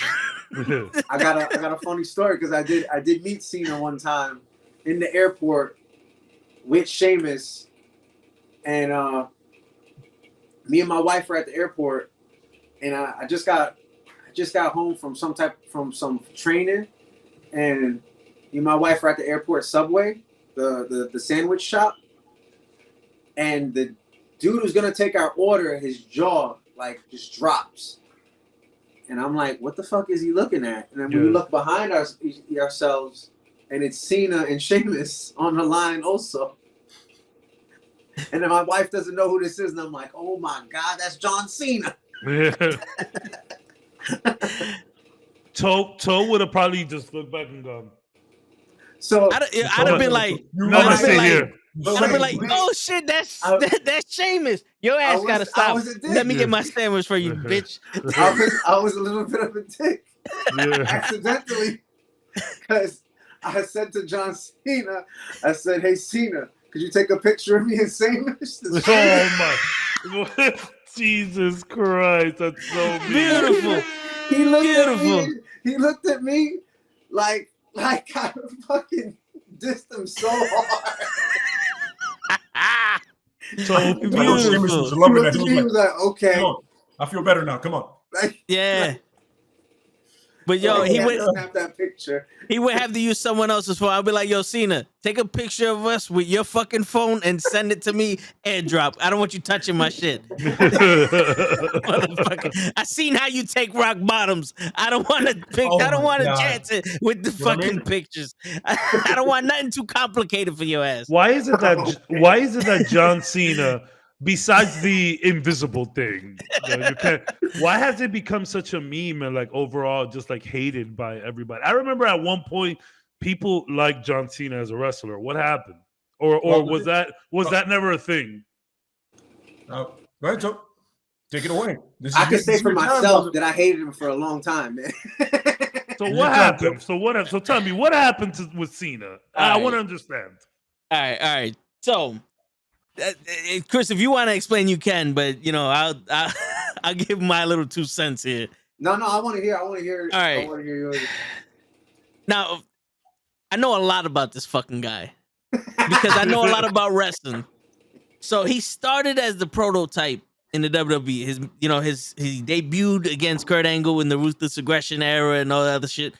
That character went nowhere fast. And he was about to get fired and he needed something to do. He started rapping in the back. Mm-hmm. And I think it was Stephanie McMahon was like, yo, that's a good character. You should do that. So that's when he became Thug Life, Master Thugonomics John Cena. Now, I enjoyed that version of John Cena because that was something different. Mm-hmm. And that was something that was the culture back in the days. Yeah. And like, in all honesty, you wasn't going to get somebody that serious as a colored person. you know, as a Spanish or as a black guy, that serious. And then to him repping that like hip hop and the culture we were, wearing the same shit we were, saying the same shit we were saying, it was dope. It was like, yo, this community is being represented somehow in wrestling. And also like he did something different. Remember how I told you had those 3 personas? Yeah. He was the 4th persona that was something different. Yeah. You know, and he was that guy. People loved him. And he pissed on the Undertaker's grave as he did shit that no one did before. And then as soon as he got into a movie, all of that stopped. He came back after the Marine. He started, There was no. It was that. Once he started doing the salute shit, I was like, "Get the fuck out of here with that, bro!" He didn't even do salute. it right. He doesn't know how to salute. Nothing. He didn't know how to salute. I mean, you're gonna do it. There was no transition period. Yeah, it just went from Cena to the Marine. Yep, it was. I'm a be y'all and steal your culture until I make it, like every other white man.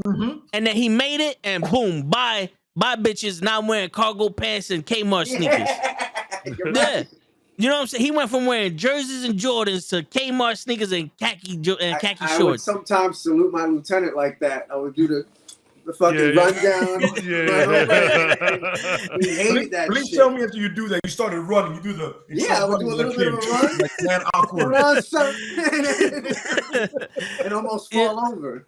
I remember I seen him on the Best Damn Sports Show one time, and 50 was there, and Cena like spit some bars for 50, and 50 was like, "Yo, that kid could actually spit." Like, I know the song is. I mean, I can't hear that John Cena song and not get excited. You know, it's hard not to. But like, yo, he can spit. Like, he has some stuff there. But yeah, it's funny that you say that because I remember kind of like even me as a someone observing wrestling way from the outside. I do remember this corny ass fucking that Marine persona that he undertook, and it was like, nah, you're right, man, damn. And then everybody started saying that they can't see him. That just became the joke. But you know what's funny? Props to Cena for not taking that personal and just like what we said. He was like, yo, I love the fact that people say that shit all the time. Like, on everybody's lips. Like, there's nobody not saying, who's Jimmy Fallon interviewing? There's nobody there. Who's he talking to? Meanwhile, he's in a peacemaker outfit. Yeah, he's in a peacemaker outfit. He's literally in gear, but like, who's he talking to? Yeah, because anything you say is a good reaction. If no one said anything, then there'll be a problem. And it's good to have that perspective too, to think about that. Eric Bischoff said, "Controversy creates cash." Right? Yep. That's like that was one of his books. Good book, by the way. Get a chance to read it. But what book was that? Controversial. Controversy makes cash. Controversy creates cash. We either want to see him lose or want to see him win. Like, there's no in the middle. That's why you have Cena sucks. Let's go Cena. Like, the crowd is right down the middle. And the crazy shit is like, just like in business, when you're good to one person, they'll tell like 1 or 2 people. When you fuck somebody over, they'll tell the world. So like I'm pretty sure someone in the business told him like, yo, if they don't like you, you're gonna fly because everyone's gonna hate you. If there's some people that like you, a little bit of people are gonna like you, but everyone's gonna hate you. And him never turning heel and keeping that babyface shit made it even worse. And that's when people started to be like, oh, it's cool to say Cena sucks. Like, people thought it was cool to say Kurt Angle sucked. But they only said Kurt Angle sucked because that was what the wrestlers said to him, and that was part of the gimmick, like the Burger King for Jerry King Lawler. That was Cena, Cena sucked because we hated him. Yeah. And then it's just like the people that came in, like, oh, Cena, what? Fucking Cena sucks, and blah, blah, blah. You know what I'm saying? Like, it got to the point where, like, I had a kid. I went to a live event, and I'm screaming, Cena sucks. And then, like, this little kid was saying, let's go Cena. And he would look at me, and he stopped saying it. Yeah. And I turned around, I was like, yo, bro, don't let me stop you from cheering your guy. Yeah. You know what I'm saying? Like, there's a reason I don't like him, but there's a reason you do like him. You know what I'm saying? Yeah. Like, I should not influence who you like and who you don't like. Like, absolutely. If Cena tells you never give up, don't let don't let me stop you from cheering him. You know what I'm saying? It appears like the fun thing to do to hate John Cena. Yeah. Yeah. But like my hatred is real. I look at it now and I see that from the art perspective. So I see it more of the reason why I didn't like him at the moment is because I was just gravitating to different characters and just and different wrestlers. He didn't speak to me at that time. Like, if anything, when I would hear him rap, I would say, "Get this corny ass motherfucker on!" Like, I would get mad when I heard him rap. And I'm like, hey, I'm a Wu-Tang fan. I don't hear this it garbage. would just get me a little flustered. But the funny thing is, I remember I said this in the wrestling thing that at one point Roman Reigns was in his hometown of Pensacola, Florida, right? And they booed him. I said, now I'm a fan of his. Yeah, that's your guy. That guy is literally from your place. And you're gonna boo this motherfucker? I'm with him. Luckily, I timed it right where the next time he came back, he was the tribal chief. So it was like a good timing for me. But I was like, I remember this specifically because it was the paper we were watching it, and I'm telling my boys, "Oh, you gonna boo this? No, I'm with him. Don't boo you. You don't boo the guy from the home. You don't do that." So is that what happened to Cena? That he kind of just became too much of a meme because everything, the John Cena, the invisibility, everything, he just became too popular, maybe. Yeah. Well, for most people, that's what it was. But for me, honestly, and you can you know, they can contest it. Is like, I'm the type of person that I want the best from anyone. Yeah. Even if your best isn't really that good, I want the best from you. Mm-hmm. And I see John Cena and he's wrestling, and like the quality of match he's putting is going down and down and down. Well, he gotta preserve. He has to preserve himself for movies. But I was gonna say overexposure is a thing as well. Yeah. He was saying with how athletic he was. I could say he was probably a very reliable wrestler that they counted on, right? They can. He only got hurt like twice. They can constantly go out there, you know, and that's a tough schedule. The best 300 days out of the year, son. The best. That's a wild. Such a wild. The best ability is availability. Right. That I'm stealing that. I'm stealing that. The overexposure part, like let's say somebody like Undertaker was so good because he was only coming a certain amount of times of the year. Yeah. So that got you hyped for him, or when he just popped out of nowhere, you're like, oh my God, Undertaker's back. What? Because when he came out, it was serious. It was an event. It was an event. Stone Cold. Like Stone Cold, whenever he disappeared, or any of your favorite wrestlers. Yeah. That was the problem with Roman Reigns. Your favorite wrestler pops up. Yeah, that is a problem. Yeah, that was a problem. Like they forced. He was getting forced. Yeah. They kept on forcing, trying to do this like kind of like Rock. Kind of when Rock first came out. Oh yes, absolutely. It was so good for them to flip that and let's turn it heel. You gotta do that. Yeah, like, you gotta experiment. No, for real.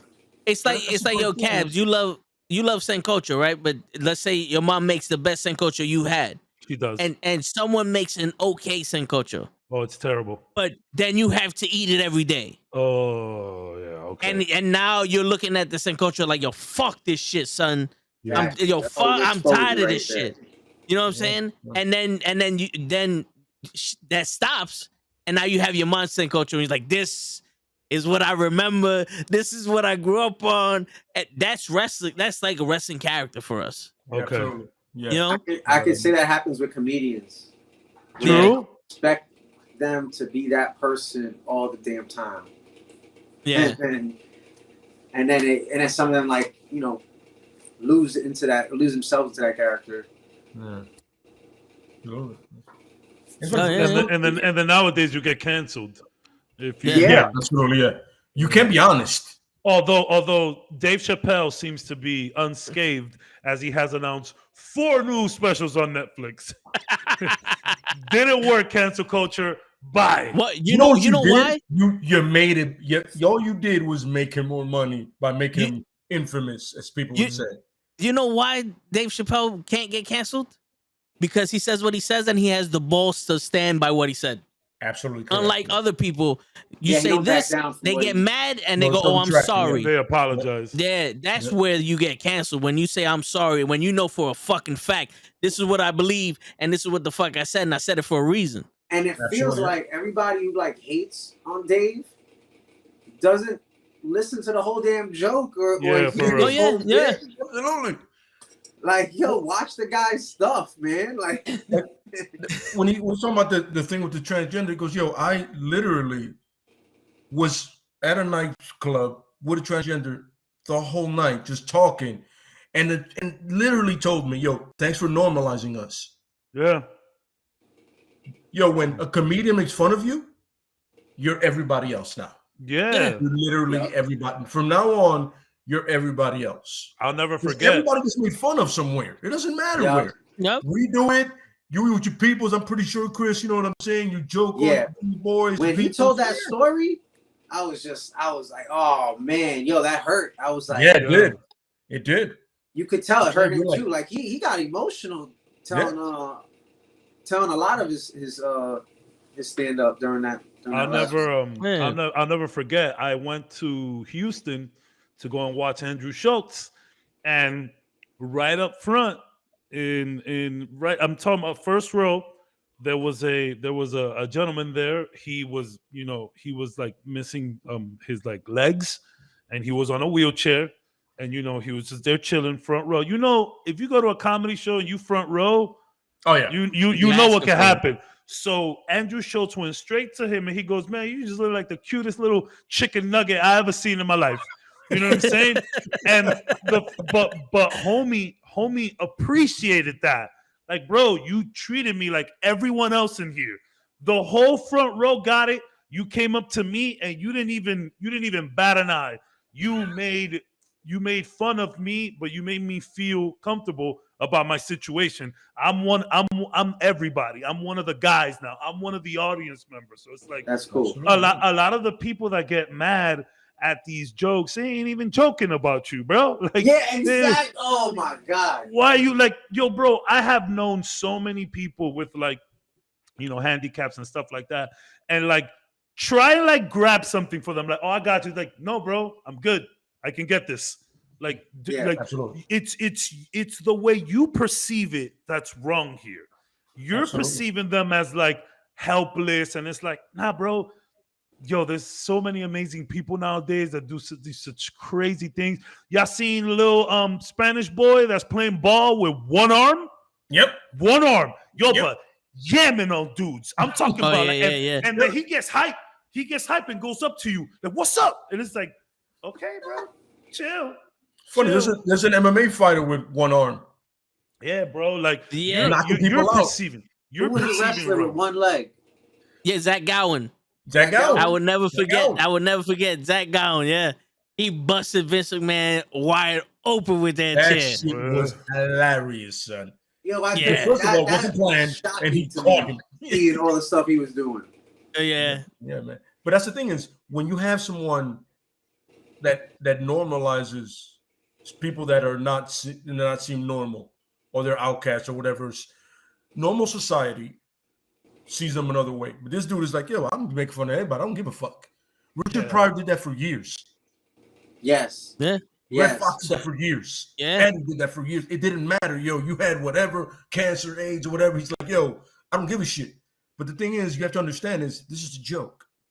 I want you to feel like no matter why you're here, dude, you're just one of us. You're like everybody else in here, bro. Yeah. I'm just for you. What I don't get her is the minute somebody steps on that stage, just the fact that somebody's a comedian, they should be allowed to go and say whatever the heck they're gonna say. Like anything goes. Platform. Yeah, this shit ain't serious. Yeah, it's comedy, bro. That whole platform. Yeah. My favorite thing is Bill Burr when he goes, I'm not saying you should hit women, but I'm saying, can you at least talk about it? Yeah. I'm not telling you to hit women. Listen, you see how what's so quiet in here?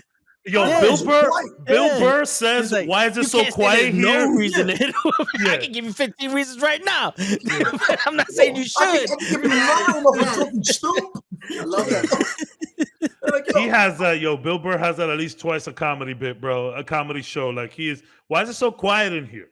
It's and the funny thing is, then the timing is perfect that he was like, listen to what he says. What are you talking about? Are you the idiot that got up during the special that you're not the reason I'm filming this? That's another reason to hit you. You see what I'm saying? It's right to South, guys. You're seeing this right now, right? That's what I'm saying. It's like it's comedy, man. It's comedy. Listen. Bill Burr, Doug Stanhope. It's not about that life. I'm just saying. After 9/11. After 9/11, Doug Stanhope was not allowed on so many stage for months after. Because he was gonna say a 9/11 joke. Shit. That's what Doug Stanhope was freaking. He's funny as hell. He's edgy. He's a comedian's comedian. Yeah. How they always. That was Patrice O'Neal. That was Patrice O'Neal too. The whole way. God rest his soul. Patrice O'Neal. That was him. Patrice O'Neal was the guy who listen, I don't care if you don't like this. If you don't like it, you came to the wrong show. You didn't see the mark. You said Patrice O'Neal. The shit that he would say about women. Like he would make fun of Kevin Hart all the time. He'd be like, listen, here's a dictionary. There's something funny in there than what the shit you just did on that stage. Yeah. Did you ever listen to Opie Anthony? Who? Opie Anthony back in the day? Yeah, when he's talking about women and yeah, it would be Patrice O'Neal. Doug Stanhope, I think, would be on there from time to time. You had and Bill Burr at one point.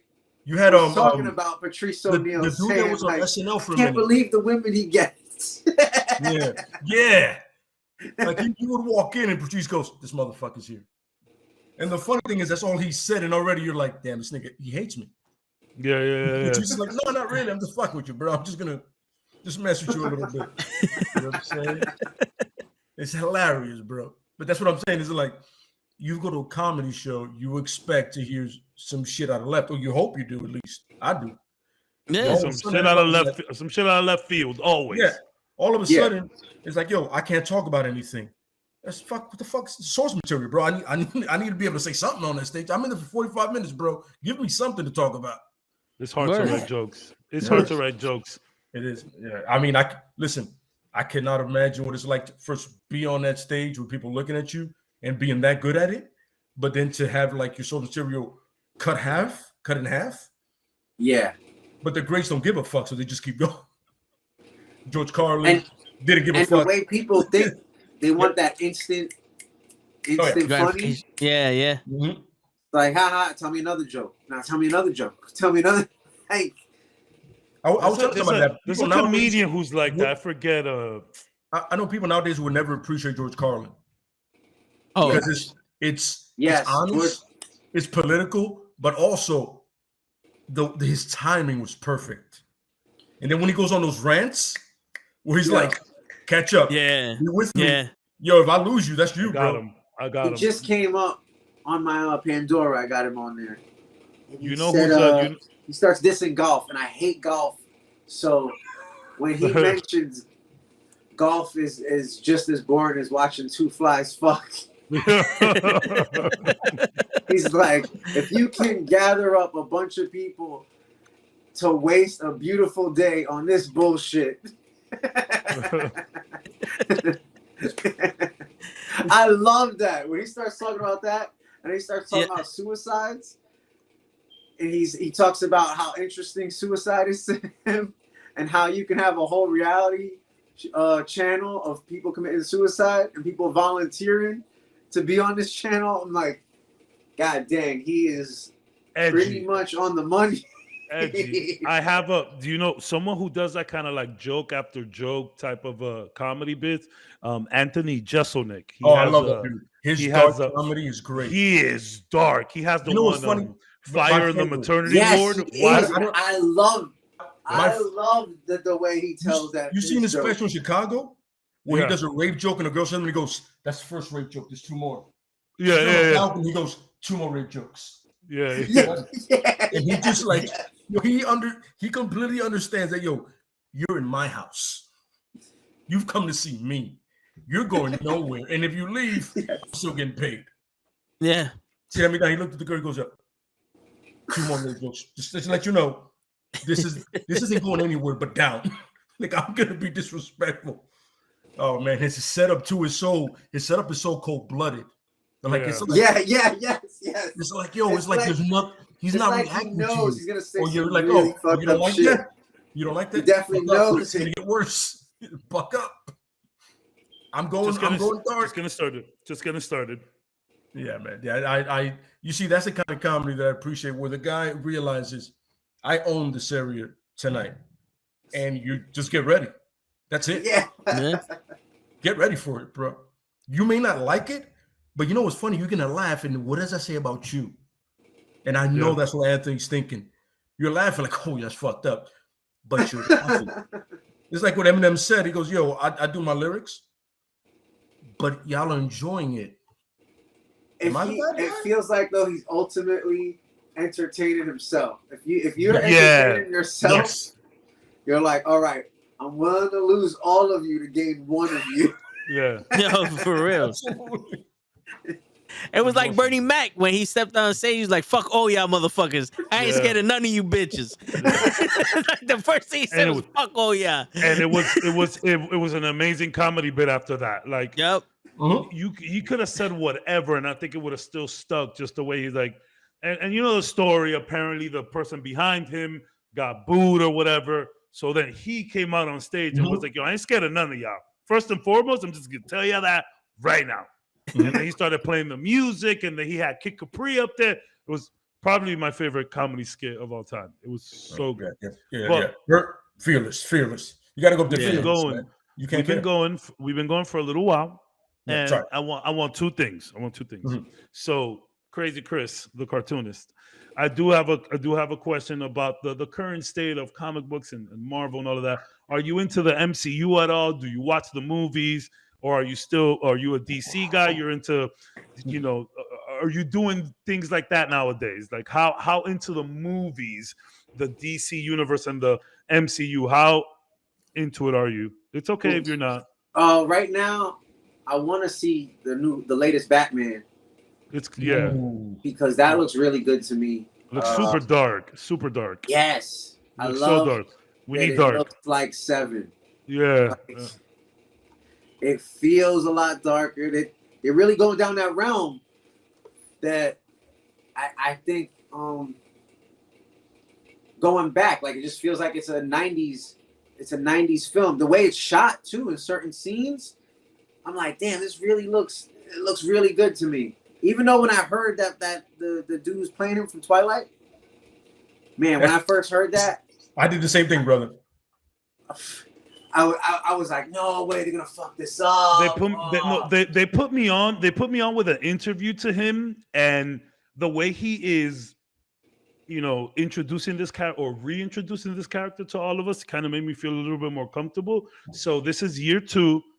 They said it. We're not doing origins. We're not talking about it. Obviously, we're going to talk about their parents. He's like, yeah, obviously, we're going to mention the parents, but we're not doing it. But Pattinson was like, yo, look, at the end of the day, like, Batman story is kind of sad. It really is. And they're exploring that darkness and that sadness, which is a good start. You can still fuck up a movie, so I'm not going to get too excited, but I did like hearing him say that. The funny part is I took remember Heath Ledger and the James Bond, Daniel Craig, I took that with it. That green, you know what I mean? I was, Daniel Craig is James Bond. I was like, Bond, what the fuck? All of a sudden, because I read the book, and then I see Casino Royale, I go, okay, yes, I'm with it. That's where we're going. Do it. Then Heath Ledger, you're like, Brokeback Mountain? Legendary performance. You're like, I got these scars. Yeah. All right. Like Chris Evans is but I think whenever it touches on the Crow, like this one here looks a little like it's touching going toward that Crow. That very City of Angels. City of Angels vibe. Yeah. City of that emo, like that. Mm-hmm. It's going in that realm. Absolutely. It's my favorite movie of all time. That's why when The Crow, I had my favorite movie of all time. That's why I was like, it looks really familiar to me. Like the way, you know what I'm saying? You're looking at it like, okay, I get it. A little emo. I'll take it. Yeah, that Clockwork Orange. I think you touched Clockwork Orange, the Dark Crow. City. It's like you mush that with Batman, and you got magic. Like that to me. I don't think it's gonna look though like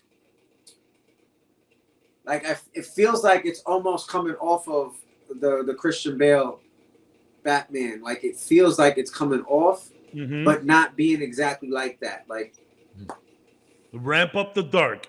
It was dark. It was dark, but let's ramp it up. Especially with DC, I feel like whenever they lean toward the dark side, get like, don't try to be like Marvel. Yeah, we say Marvel all the time. does the campy jokes. It's more family oriented.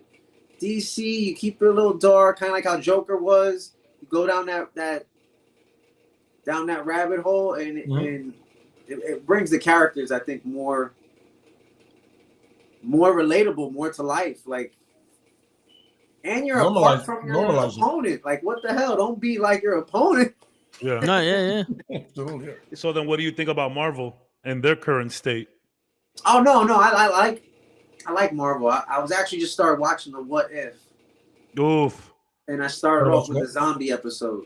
Yeah, Ooh, that's a good one to. I just jumped in. I was like, zombies? What? Nice.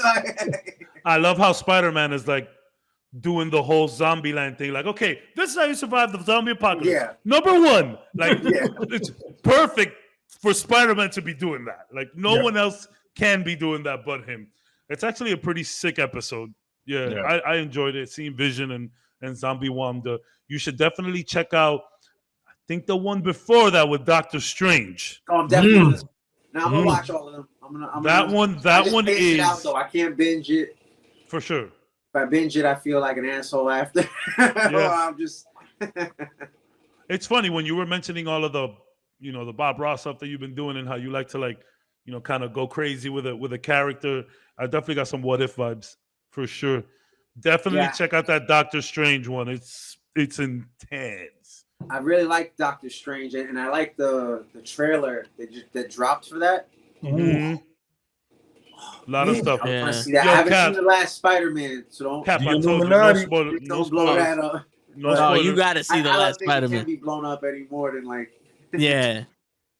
Yo, Cap, I'm with you. I'm with you with Captain Carter, bro. I would love to see some live action Captain Carter stuff happening, man. Yeah. I would love to see that. The super soldier serum on somebody that already has that knowledge.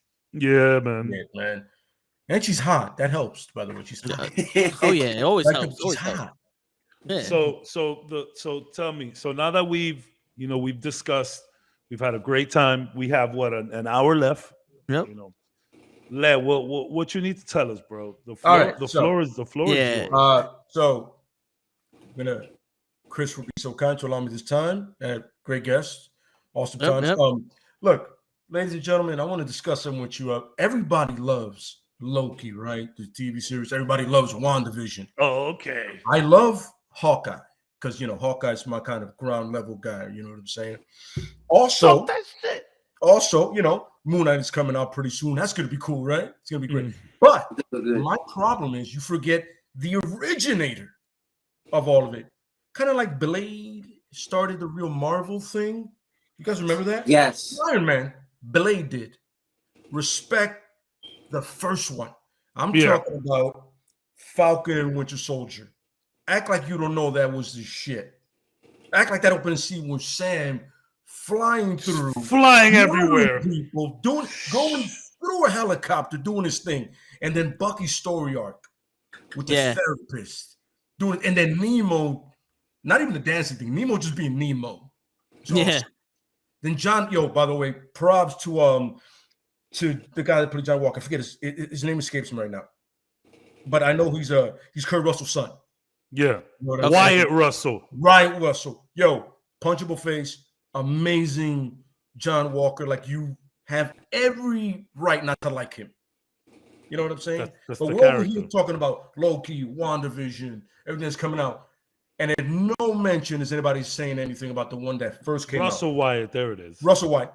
Appreciate it. Thank you very much, Cap. Nobody's appreciating the very first one that came out and did wings and tings, as we called it, my people's call wings and tings. It really captured it. Something's going great about it. But then it led to us having our first Black Captain America. We have a Captain America now. We have one. Yep. You know, like this. See this? See this pigmentation? That's why people don't like it. But see, that's why nobody talks about it, because all the racial stuff, and it pisses me off. But the interesting part is that the story in it, just with Bucky alone, there's a struggle there. You know what I'm saying? That anybody can relate to. You know what I'm saying? When you're just trying to deal with shit from your past, from now, you're like, yo, I've been through shit. And then Sam dealing with what he's dealing with alone. You got two guys on different. I haven't seen it, but Bucky was always a good comic character that when dissected, absolutely was great. Absolutely, you know what I'm saying? And you're looking at two people dealing with different things at different ends, but then they're meeting in the middle. You know what I mean? And they understand each other. And as much as they like to say they don't like each other, they're more alike than they ever understand because of one person, because of Rogers. You know what I mean? Yeah. Like, we both got to live up to Rogers, and then they realize, no, we don't. I don't get up to shit. I'm me, you're you. So let's remember this. WandaVision, Loki, amazing. Love them. You know what I'm saying? I watched WandaVision, my wife. I really liked that. I like the special effects within WandaVision, and the storytelling. Storytelling was really good. Going through the years of television. Yeah. Yes. When they did this, I as a great idea. Love that. Like going through the Brady Bunch, Modern Family stuff. Freaking love that idea. I was like, oh my God, you can tell that forever. Sure, like, you can... like, that was really good. I love that. And I'm pretty sure Moonlight's gonna be sick. Let's get back to realizing that what started everything is just like Blade. Respect the OG. I wanted to say before Blade. Well, I wanted to say even before Blade. Before that Spider-Man, I always felt like Spawn was used as like a test dummy. Like, there's certain scenes or the stunt double, the dude, the figure looks a lot like the stunt double in Spider-Man, that original one. The Tobey Maguire one. Yeah. I can see that. So when you look at that Spawn, and like if you compare it to that, it just looked like they were trying out a lot of stuff for that movie. Where they said they're gonna remake that. Where comic book movies were weird at that time. You know, you had the Daredevil, you had the took all this time for Hollywood to catch up to what comic books were since the beginning. Correct. So comic books like continually evolved, where movies at one point were afraid to do comic book stuff because they were like, nah, we can't do it. And then later on, when the special effects caught up, which is what it needed. Yeah, absolutely. Yeah, basically, yeah. Yeah, but someone to like really give it some damn love. But like, you're 100% right. So WandaVision was first. WandaVision was first. It was. But like, it's just I spoke to some people about it, and I see online people didn't like all the racial stuff in the Captain America Winter Soldier or Falcon Winter Soldier show. And it's like, man, like to me, that's just like what kind of made it so good. You know, the respect, you know, like Sam was rejecting this shield the entire time. And I love that moment that him and Bucky had before the big moment where he's like, yo, maybe you and Steve will never understand why I don't want this damn shield. He's basically saying, y'all white. You're never gonna you're never gonna understand why I can't take this, why I don't want to take this. But just understand that I was trying to do the right thing. And then later on, we have that moment where Bucky tells him, like, yo, shit, bro, my bad. Me and Steve never thought for 1 second what the shield means to America, and then hand it over to a black guy. Like, yo, we just thought you was a good dude, bro. Like, we didn't think about that. And I remember me watching that show. I didn't think about that. At one point, I was like, all right, Sam, like, are you afraid to be the suit? Like, what's wrong with you? And then he finally, once he said that, you and Steve will never get. I'm like, oh shit! Of course he can't grab the shield. You know what's crazy? I always had this theory that I think Steve knew exactly what he was doing by giving him that shield. Yeah, I think so. Yeah, I knew he exactly what he was doing. Yeah, because I mean, Steve. I mean, Captain America has a very tactical mind. Let's just put it out there. You know what I'm saying? And so he understood what he was doing, but Bucky was the one that didn't get it. Yeah. But the funny part is, props to Bucky and Cap for just seeing Sam as Sam. They're not seeing a black man. They're just seeing a good man. A good dude. They're just seeing, both individuals are seeing, this is a good man. Yeah. Especially Bucky. He's like, yo, you're better than me. That's why you should have the shield. I've done what I've done, and I'm still working on my shit. But you, Cap picked you, and you helped Cap. I love that, though. Times. Yeah, I love that continuous chain letter. And that's what it is. Yeah. I feel like, to me, that's what comic books is, or that's how I feel about each comic character. Like, oh, boom, here's this idea I created. Let me see your version. Once you've got it, like, to an extent, like when you see like 3 or 5 issues of a character, you're like, oh, wow, that's how he should be. Or no, then you just see a different twist. Like I would say with like Hulk, whenever you see different versions of the Hulk, or you see different versions of Spider-Man, you just like kind of fall in love with it because you never saw it in this perspective, or you never saw it from this from this imagination. Like, oh well, I love that because it can constantly keep going. They just cast Homegirl as Madam Web, so we're about to see some different versions of Spider-Man coming up. Is it Dakota Johnson? I think that's her name. Fucking That's her. 50 Shades. She was in 50 Shades, right? Yeah. It's funny because I don't know who she was. Somebody told me, yo, that's Don Johnson's daughter. I go, oh, I love Miami Vice. I related it to Miami Vice right away. I was like, oh, I love Miami Vice. I've never seen 50 Shades of Blue, so I don't know. Me neither. I couldn't sit through it. I tried to get me to sit through. I sat through half of Twilight and half of or like a quarter of 50 Shades, and I was like, "Come on, man, for real." So it's funny. So I went to 50 Shades. It was like like 2 jobs ago. We were pretty close to the movie theater. It's funny, we were pretty close to the strip club too. So during lunch, we take long lunches, go to the strip club, and then a bunch of people went there. They were like, "Yo, let's go watch fuck it, let's watch 50 Shades." I was like, "Whatever, it's better than being at work." I ended up watching both of them. But it's funny that you mentioned that the whole, those other movies, so like Twilight and stuff like that. So my previous relationship, right? We used to have like a movie night where I would pick a movie. Next week, she would pick a movie. But it was the 2 extremes where I would pick some crazy off the wall action, old school shit, Last Action Hero, shit like that. And then she would pick some girly shit. So we never made it to Twilight, thank God. But we did get to The Notebook. Man, The Notebook is like the ultimate chick flick. It is crazy. Like I was like, man, this is a little much. We're gonna need some Arnold Schwarzenegger in here. I actually put her onto this really old movie with Who's Falling Down's dad. I always forget their names. My wife sometimes watches these novellas that look like a softcore porn. Yeah. Oh man. Hold on. Let me. Yo, these plots are fucking. Who's gonna get plots? Like, what's going on over here? I always forget his name, bro. Kirk Douglas. Oh, okay. So Kirk Douglas. It was him and Charles Durning. It's a movie called Tough Guys. It came out in the 80s. It's just these guys were train robbers, and they got caught. And they're train robbers, like the biggest train that they were gonna rob. Their magnum opus or whatever, like the big hit. They screwed it up, and then they go to jail. They go to jail for 30 years. Then they come back out in the late 80s, and it's like they went in the 60s, so it's like a whole new world.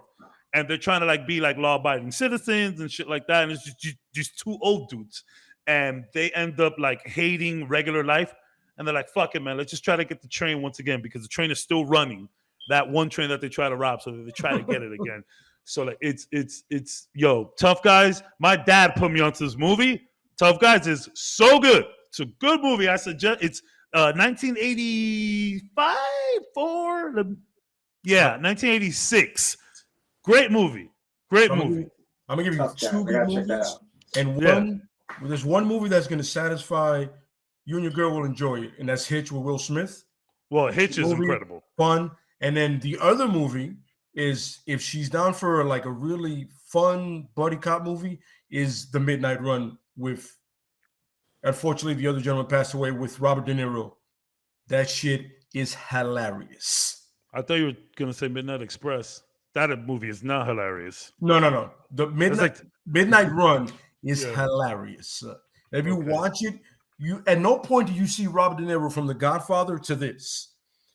This is before the Fockers and Meet the Parents and all this bullshit. He is because he's Robert De Niro, but like in a different setting. But you can tell how good he is as an actor. He was like, "Yo, I'm mean, but I'm adjusting to what I've been put in." And The Midnight Run is amazing. It's one of those movies. I'm not gonna lie to you. When you see it, you're like, "Yo, that's Robert De Niro. Like that's the Raging Bull." You're like, "Yeah." You're like, "No." Midnight Run. It's also hilarious, by the way. It's on 94% on Rotten Tomatoes. What's that for the one you're talking about? For the one you're talking about, Midnight Run. Yeah. I'm telling you, folks, give it a shot. You know what I'm saying? It's one of those. But Hitch is for you and your lady. The Midnight Run is for you. You get a chance, fellas. Hit it up, man. It's a fun I was gonna say a movie, film that I always, whenever my pop has it on, I gotta stop and just sit down and watch some of it. Is 310 to Yuma. 310 to Yuma, man. That shit always fucks me up. Yeah. Because I stay stuck a little bit with the acting, and I'm like, damn, all these good actors, freaking really like, or the editing, the lighting. I'm like, I get stuck. Yep. And this dude, I can't remember the character who has this like really nice jacket on a freaking the white jacket. Ben Foster, the guy that played Archangel. Yeah. He's amazing. Yeah, he's a great actor. Underrated talent. That guy, he is an underrated. He scared me in that movie, and I was like, this bitch ass dude was Angel. Yes, he's a badass, bro. Badass. And that and the mechanic.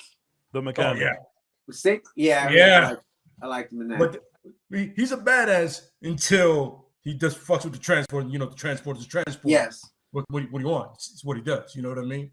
But in that movie, it's funny because you got Russell Crowe, you got Christian Bale, and the baddest dude in the whole movie is Ben Foster. Right. You know what I'm saying? You're like really? What I like in the mechanic though is that I think he laughs right before he dies, and I'm thinking, whenever a character dies out, very memorable, and it just sticks in your head. Yeah. Like I think of Reservoir Dogs. Okay. With Mr. Blonde. Yep. Quentin Tarantino told him that he didn't want him to fall over, and he still stood up for a real long time and did the whole like cowboy freaking fall down. And I'm like, that it's so memorable. It freaking sticks out. Absolutely. I remember that. I love things like that. That's shit that I try to plug into comics. Like I know if I put it like this and the composition that they did it, somebody will catch it. Yeah. So a fan will look at it and go, I've known that. Yeah, I've seen this before. Where did I see this? The thing in that movie is, you gonna bark all day, little doggy, or you gonna bite? It's like, dude, are you about this or you're not? Because you're talking a whole lot right now, son. Yeah. Are you about this, son? You know those guys, you look at guys, you go, yo, will we scrap or not, bro? One of my favorite scenes when they leave him alone with the cop. When they leave him alone with the cop and he freaking just hops off, I'm like, yes, there's so much tension and build up to that it's like that whole thing looked like a play to me when I first saw Reservoir Dogs.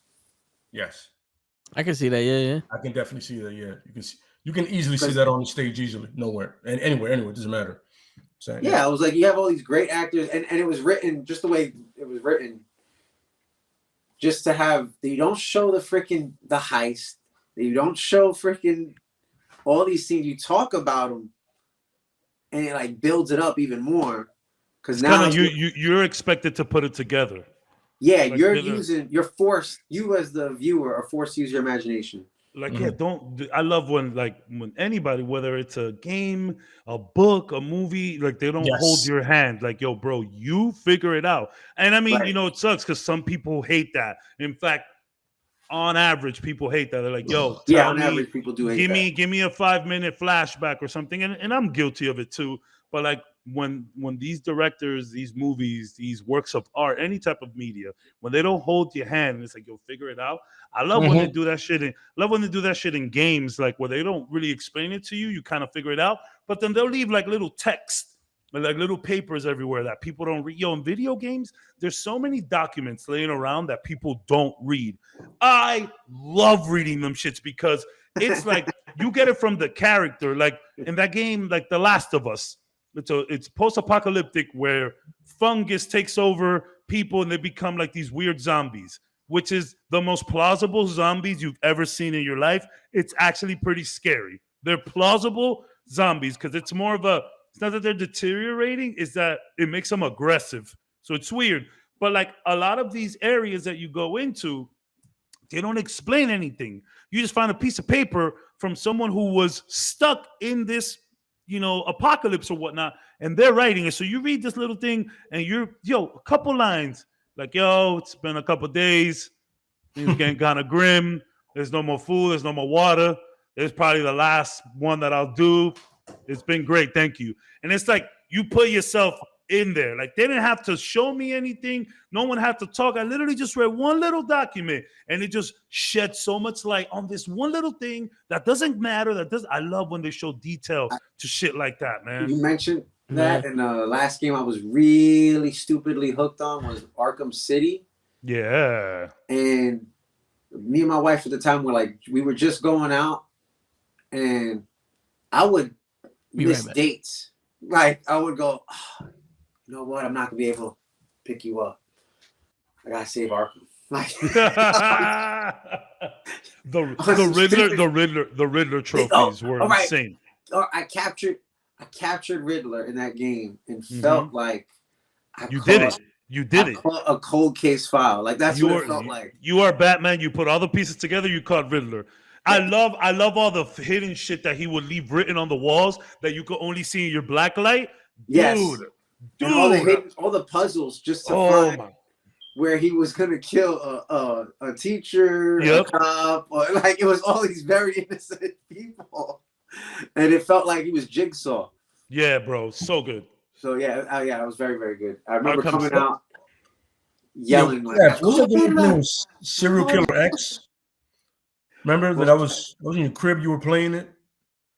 Oh, Condemned. Yes, Condemned. Ironically, his jacket. That is the Condemned jacket. Yes, that is the Condemned jacket for sure. Yes. But yo, Condemned was like the story of this it's kind of like a copycat killer almost. Mm-hmm. And it's like, this is a video game. I've never played a video game like this. This is when the Xbox 360 just released. That was a big jump from the PS2, Xbox to the Xbox 360. So Condemned. Bro, that game was so crazy. These guys would be like, yo, don't play it unless we're there. We want to see it. It was Fern, Krills, and Ed. They were like, yo, you don't play that game until we're there. And they would come over to my house and we beat it. But it's like, you just, you're detecting shit. You're a detective detecting shit. And you just put it, and it's just so well written, so well voice acted. Yes. The big dude from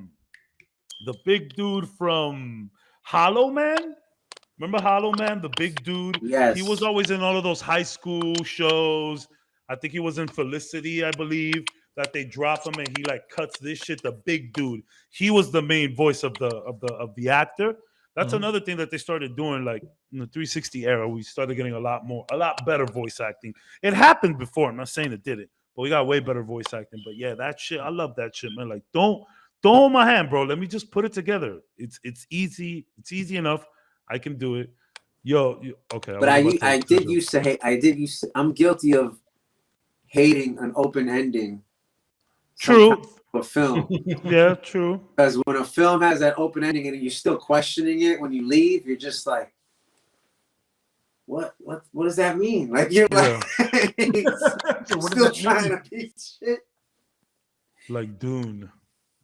I mean, I don't even think Dune was just an open ending. Dune was just like whatever. Okay, Chapter 1. It was chapter 1. It was chapter 1. I do remember feeling uncomfortable. We've all seen Dune, right? All of us? Yeah, I've seen it. Caps, unfortunately. Right? Chris? No Country for Old Men? That's different. I do remember feeling like, the music. I remember the dude said something about the radio. The radio isn't playing on or some shit like that. And if you notice throughout that film, they don't play no music. Yeah. I felt that made it even more disturbing. Yeah. Like, it had a very real vibe. And then like the end felt like the bad guy gets away with it. Like this is what real life is. It's like I'm okay with that, bro. I'm okay with seeing main characters like die and they're gone, and give me an ending where it just ends and do some Kaiser Soze shit. Somebody just walks off into the sunset. Like more bad guys need to win. Yeah, more bad guys. I'm okay with that. I'm okay with that. Like that's why Thanos was so good. That's why Infinity War was so good. Yeah, Thanos won for a year. He won. I mean, we all knew that they were gonna come back. We knew that. Like everyone knew it was a 2-part series. We knew something was gonna happen. And it's funny because a lot of people theorize, time travel. They're like, it's the only way we're gonna fix this.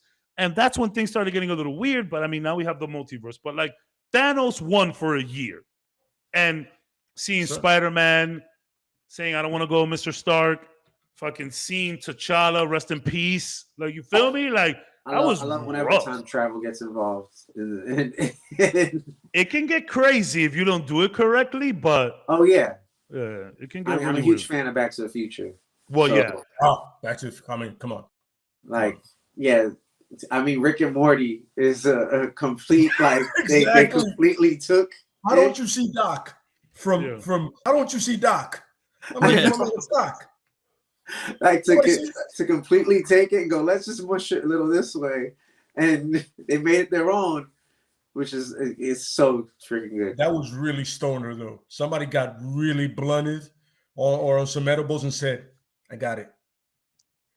There should be like a stoner, stoner vision, fucking comics, cartoons. Like this is a genre, like stoner genre. You can start. Yes, stoner genre. Matter of fact, my style that I draw, the way I describe it is Saturday morning stoner cartoons.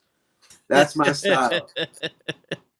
That you look at the comic and you think, all right, if this was a cartoon in the 90s, I would definitely have to watch this shit. Aqua Teen shit. Yeah. Yo, Lay, what were you gonna say about Dune? About Dune, yeah. Oh, Dune. Yeah, it's like, okay, so I've seen the original, right?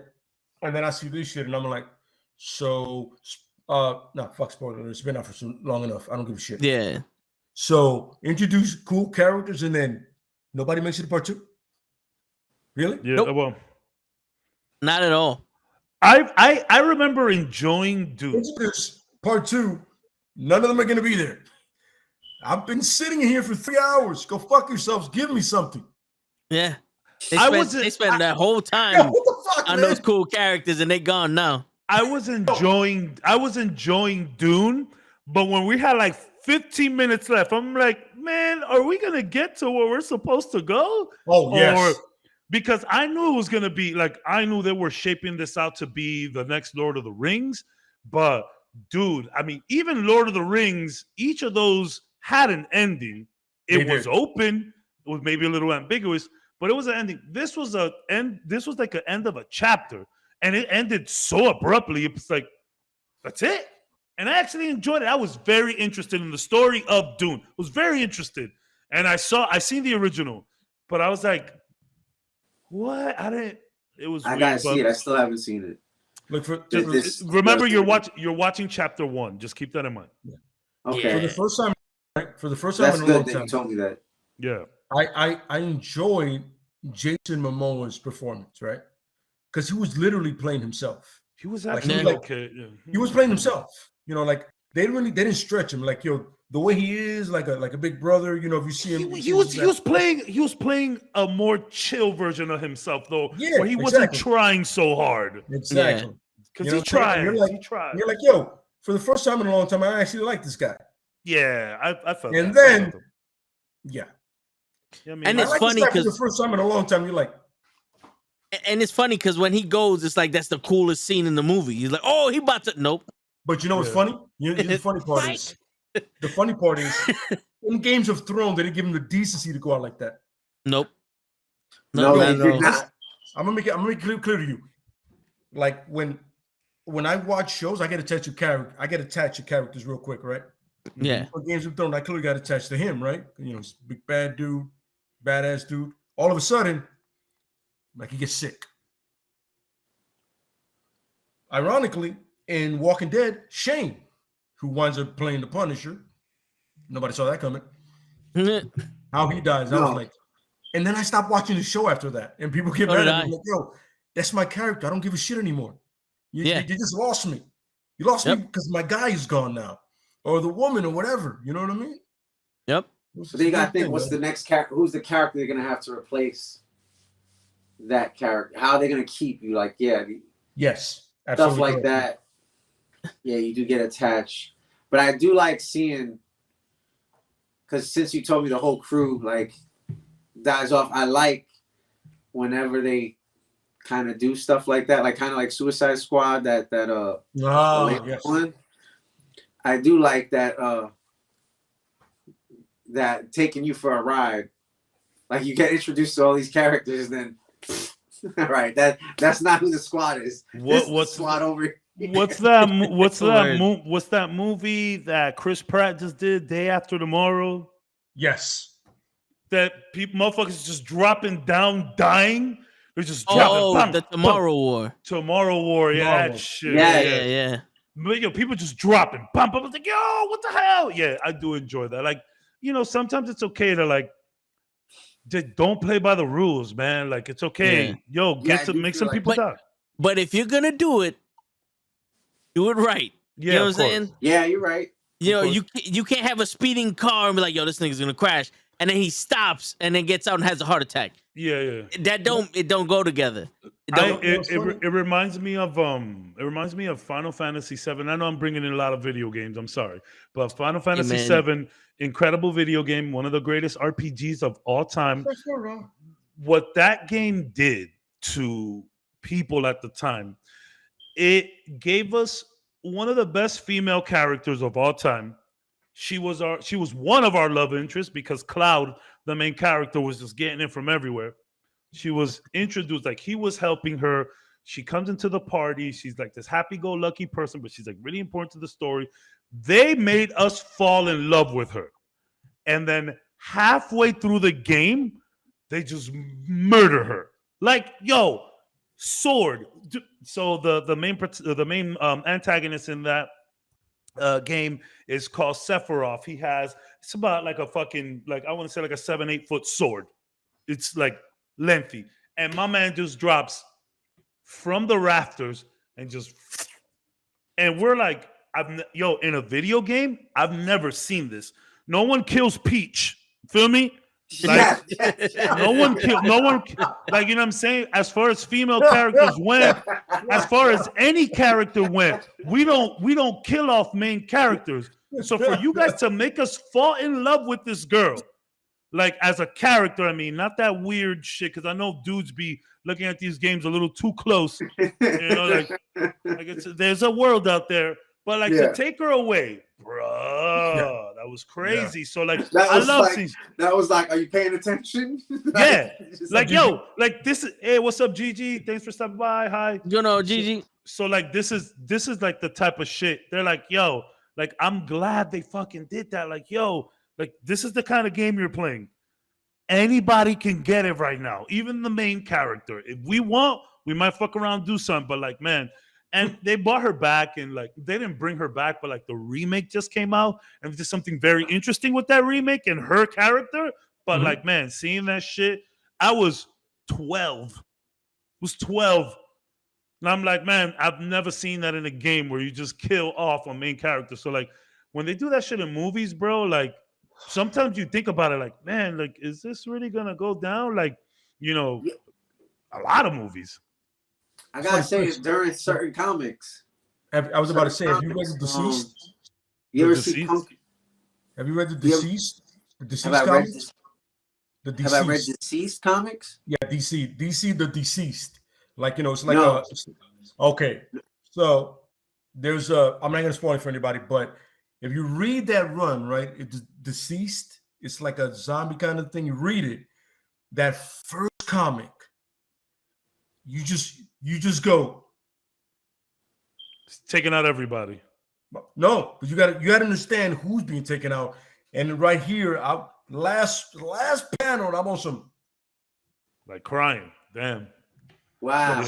Yeah, bro. Yeah, so if anybody get a chance out there, The Deceased and the DC comic books, it's an Elseworld kind of thing, but it gory, it's dope. But that first one, they literally come in, they kick you in the nuts, and then they spit on you, and you're like, shit, we're doing this today? I gotta recommend if you've read The Goon, if you want to see a work of art, The Goon in Chinatown, like the opening, they say this is not funny. Like, so they went from telling you all these funny books for about, I want to say he was doing for like 5 years or 10 years at the moment. And then he comes up with a serious story that he was waiting to tell. And it has the vibes of Big Trouble Little China. Okay. Classic. So it has that little bit of vibe in there. It's like, this is like a folk tale kind of. It feels serious, but they bend the imagination where it does hit emotionally, where you're like, damn, bro, this is why he's depressed. Like, you start to learn more about the character. You learn about the dude's past. You know, I thought that was pretty cool. I gotta recommend Punk Rock Jesus. Punk Rock Jesus. Whoa. Yo, that comic right there by Sean Murphy. Very, very good black and white comic. Very, very good artist. Actually, I got his Batman. White Knight, where it's mostly about Joker. Yeah. If y'all haven't picked this one up, it's pretty good. I recommend that. Sean Murphy, just a good, really good storyteller. One of the craziest deaths like that I remember, like in a movie. And this was just like, we could have seen it happen, but it just happened so abruptly. Fucking Leonardo DiCaprio on The Departed. Like, my man, they just opened that door. Bang! I said, I was like, what? I thought Leo was gonna make it out of this. I really thought Leo was gonna make it out of this, and then the way that it happened, it wasn't like a standoff, and it's like, what the fuck? It literally, door open, Leo gone. After all of this, Leo's just gone. But the aftermath. Yeah, of course. When the package gets delivered and they, yeah. You're like, oh, wow, he was the only dude who could have known. Yeah, bro. I was really, like, shit. One of those crazy deaths. Like it was a true Bostonian that did it. The true Bostonian. Yeah, man. That wound up being the bad guy. By the way, going into that, when you see the town. Yes. Tell me. You do not know where Jeremy Renner's character is going in that movie from the moment you start. And two, you get the vibe. He's like, yo, listen, I just gotta hurt some people. You can't ask me any questions. He goes, whose car we taking? That's great. Yeah. Whose car we taking? He's like, yo, dude, say no more. You said too much. Whose car we taking? And the best part is after they fuck the dude up, he's like, well, I can't ask him, but what'd you do to him? Yeah. Like, what'd you do to this fucking guy? Calm. You pissed my friend off. What did you do to piss him off? Yo, come tomorrow, bro. You're nowhere near the city, or I'm gonna come find you. He take off his mask, too. He goes, you understand me? You gotta love that, because they're totally relatable characters. Yes. Then you can easily throw yourself into where you and your friends always just like, talk about robbing a bank or something. It's just like one of those things that just pops up. Mm-hmm. You get a couple of alpha males together, you're gonna freaking that's coming up. Like, Yeah, for real.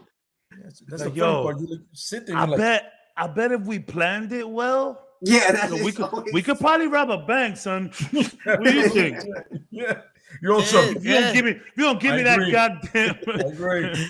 Yeah. Kaz, I was about to be like, yeah, son, I can see it. We get to the vote in 90 seconds. I had a friend. Yo, seriously. I got a friend who he would watch The Town all What's going the on, Dwayne? time. And $32,000 is very specific. Shit, he'd come up with that question. Yeah, you start thinking about shit like that. Or you go, we could do it, man. Look, Dwayne just comes in and says, "How can I donate you $32,000?" Yo, give it all to Crazy Chris the Cartoonist, so that he can make the reality come true of Bob Ross, the psychedelic warrior. Oh man, show him that. Look, this is the title is The Adventures of Bob Ross and the Kung Fu Adventures Squirrel. of Bob Ross and the Kung Fu Squirrel. This is the psychedelic warrior Bob Ross, where he just goes ape shit and starts killing motherfuckers. We need $32,000 for that. Yeah, there goes his Instagram for. Go to his Instagram. Right, go to his Instagram Listen right there, and donate all 32 bands to him so that he can make this comic a reality, because I want it. I want it. Make it happen. I said it. I'm like, just pay me a freaking draw. Listen, The Rock. This is clearly The Rock. The Rock had 32,000 around. He just sold Termon and Tequila for $3 billion. Bro, show up, man. Yo, we have a wrestling show too. At times I see I'm just like, you ain't drinking that shit. Stop.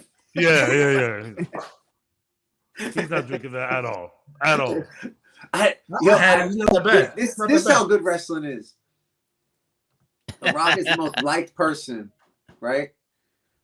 And I remember when he beat the shit out of Mick Foley while his hands were handcuffed behind his back. I do remember that. I remember tearing. And I remember going, stop. No more. I think it was after like the ninth shot. Well, it was just so many. And I remember I tried to draw that out. I tried to draw it out in one of my beginning comics. Like, yo, that was like, yo, we just seen someone die.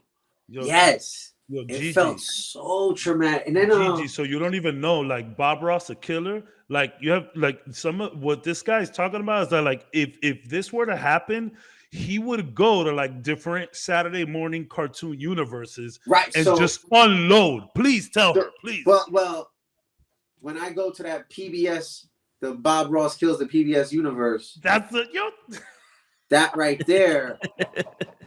When I thought about that and I wrote that down, and my process, I write a lot. Yeah. So I'll write bullet points, and I always write ideas. Or I'll do like a small bullshit sketch, because I want to save the energy for when I go on to the paper. So like I just try to get the composition or something. But that I wrote. I remember just writing Bob Ross Kills the PBS Universe. I'm like, that shit would be so funny. I'm like, oh man, I could go down the line of every PBS freaking show, and those are his enemy. I could change everybody up, you know? It's so good. I would love for you to, like, it's funny, like, if you do this, you were to go to some, like, universe, let's say you go, I don't know, let's say you go to the Muppets, right? Yeah. And then he's fucking taking everybody down. And then after everyone's done, you just see Kermit pop up, whole fucking bandana, some seafood shit. And he goes, yo, Ross, put down the gun and fight me. And it's just fucking Kermit and Ross, just one-on-one, get some real samurai shit going down. A lot of respect between these two. I would love some crazy shit like that. Man, I want to tell you where I'm leading up, but save it. I don't want to tell you that one. No, he got a RoboCop kill Miss Piggy though. With the arm falls off. It's bloody. And that's when Kermit fucking loses it. Yeah. Comes over and grabs Samurai Kermit. That is so funny. We got and just to show how bad he is, just to be like, oh, was that your girl? Fucking Bob Ross, yo, that's so funny. We actually were thinking of we created a show. Well, we do a lot of shit like that here. We just fuck around, but we actually created a show that we're very excited about. So I mean, it's not going anywhere. But we decided to do something called Meet the Waynes, but the Waynes like Batman. So it's like Batman, the Robins, Batgirl, and it's like we just see their like regular day life, you know. They're just chilling. They're having breakfast, and all of the superhero shit that they do, we never see it. They just, the bat light is up. They go do their thing. They come back, and they're like, "Oh man, that was a real rough fight, guys." Like, like God damn, like I'm a little banged up. So we just see that, just a regular day life of the Waynes, and just no superhero shit stuff. Like we don't want. None of that. Don't show an ounce of that shit, and then just have these people like they're all like miserable because Batman's kind of a dick. So it's like they don't even give like they don't get an allowance. It's like, bro, you're rich. Can I just get $10 to go to the mall? No, training. It's just miserable like that, bro. It's too good. And then he'll get that random text from the Joker and shit. Yep. The text so we actually so him and Joker are like actually like kind of friendly, whereas like Joker just keeps bothering him via text. It's just like sending him memes and like eggplant pictures and shit like that. And when the Joker doesn't like contact Batman will be like, "Yo, it's been a couple weeks, man. You okay?" So it's like kind of making them friendly a little. I mean, they're not really friendly, but it's like, "Yo, man, we just be." I love that kind of like crazy, almost like fanfic that you're doing, where you just take these characters and just fucking run off with it, like. I need to see that Bob Ross shit, bro. That shit I think that's a fucking real good idea, man. That's super funny. I'm with it. Especially him and his just like literally leaving the studio gear to handle business. Yeah, man. You can't change that. You can't like there has to be a scene. Like, literally like, yo, I just left work and I'm ready to do more work. Like, bro, like if we could see his closet and it's just a bunch of those shirts and a bunch of those khakis, and then next to that you just see all the guns, I'm fucking losing. And there has to be a hair pick. There has to be a hair pick for the afro. They go down to the basement. He opens up. He's like, "Oh, I didn't show you my new collection." Yeah, just guns. So I'll go to that page. Oh, that's perfect. It's too funny. When I was drawing that, I got a lot of hidden weapons in there. Yeah. There's like a lot of Easter eggs. I feel like the Bob Ross can go right after the Waynes or vice versa. Like just bro, flip them. Bro, can you imagine just Bob Ross like fucking sharpening a brush and just fucking he had to smack somebody's face in that pose, just beat the devil out of them. Look at this. Yeah. So look at the pose. Look at him. He's ready. Look at the pose, bro. He's ready. He's ready. Look at it. So funny. Look at him. He goes down the basement with the squirrel. Yeah. Look at him picking up the guns. Look at him looking at the guns. Going over. That's so fucking hilarious. There's like a shitload of weapons. That's great. And I like the R rating there. Like, this is how we roll it today. This is how we're doing it. That's how I got into the spread. But this was actually, I believe this was like the first page I actually drew for it. But then I just built up from that. Oh, wow. Because he's really awesome. Yeah, like it's so tactical the way he's holding the gun. Yeah, it's so good, bro. That's so funny, bro. That's the saw. Yo, that's the saw. And that's awesome, bro. That's awesome, man. What was I looking at? I think I might have been looking at reference photos of me with it, and looking at Punisher as well.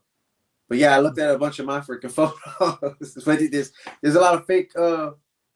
There's a lot of funny weapons back in the. I put the chainsaw for Evil Dead.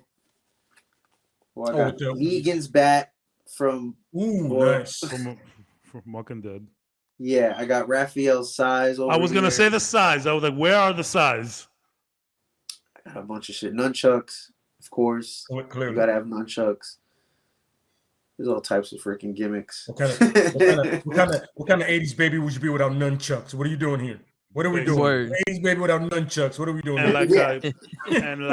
I like to tell everyone from time to time on this podcast, do not sleep on the CG graphics Ninja Turtles that they have on Nickelodeon. Those are pretty good. good. Those are really good. Yeah. A lot of Yeah, bro, yeah. I'm gonna tell you right now, Chris. They have this episode. Now I get it, people's nostalgia to the turtles. I get it. But don't let nostalgia fool you. Now, like this whole thing is in CG. So these guys actually do fight scenes now. So it's pretty sick. But one of the episodes is just an homage to Big Trouble in Little China.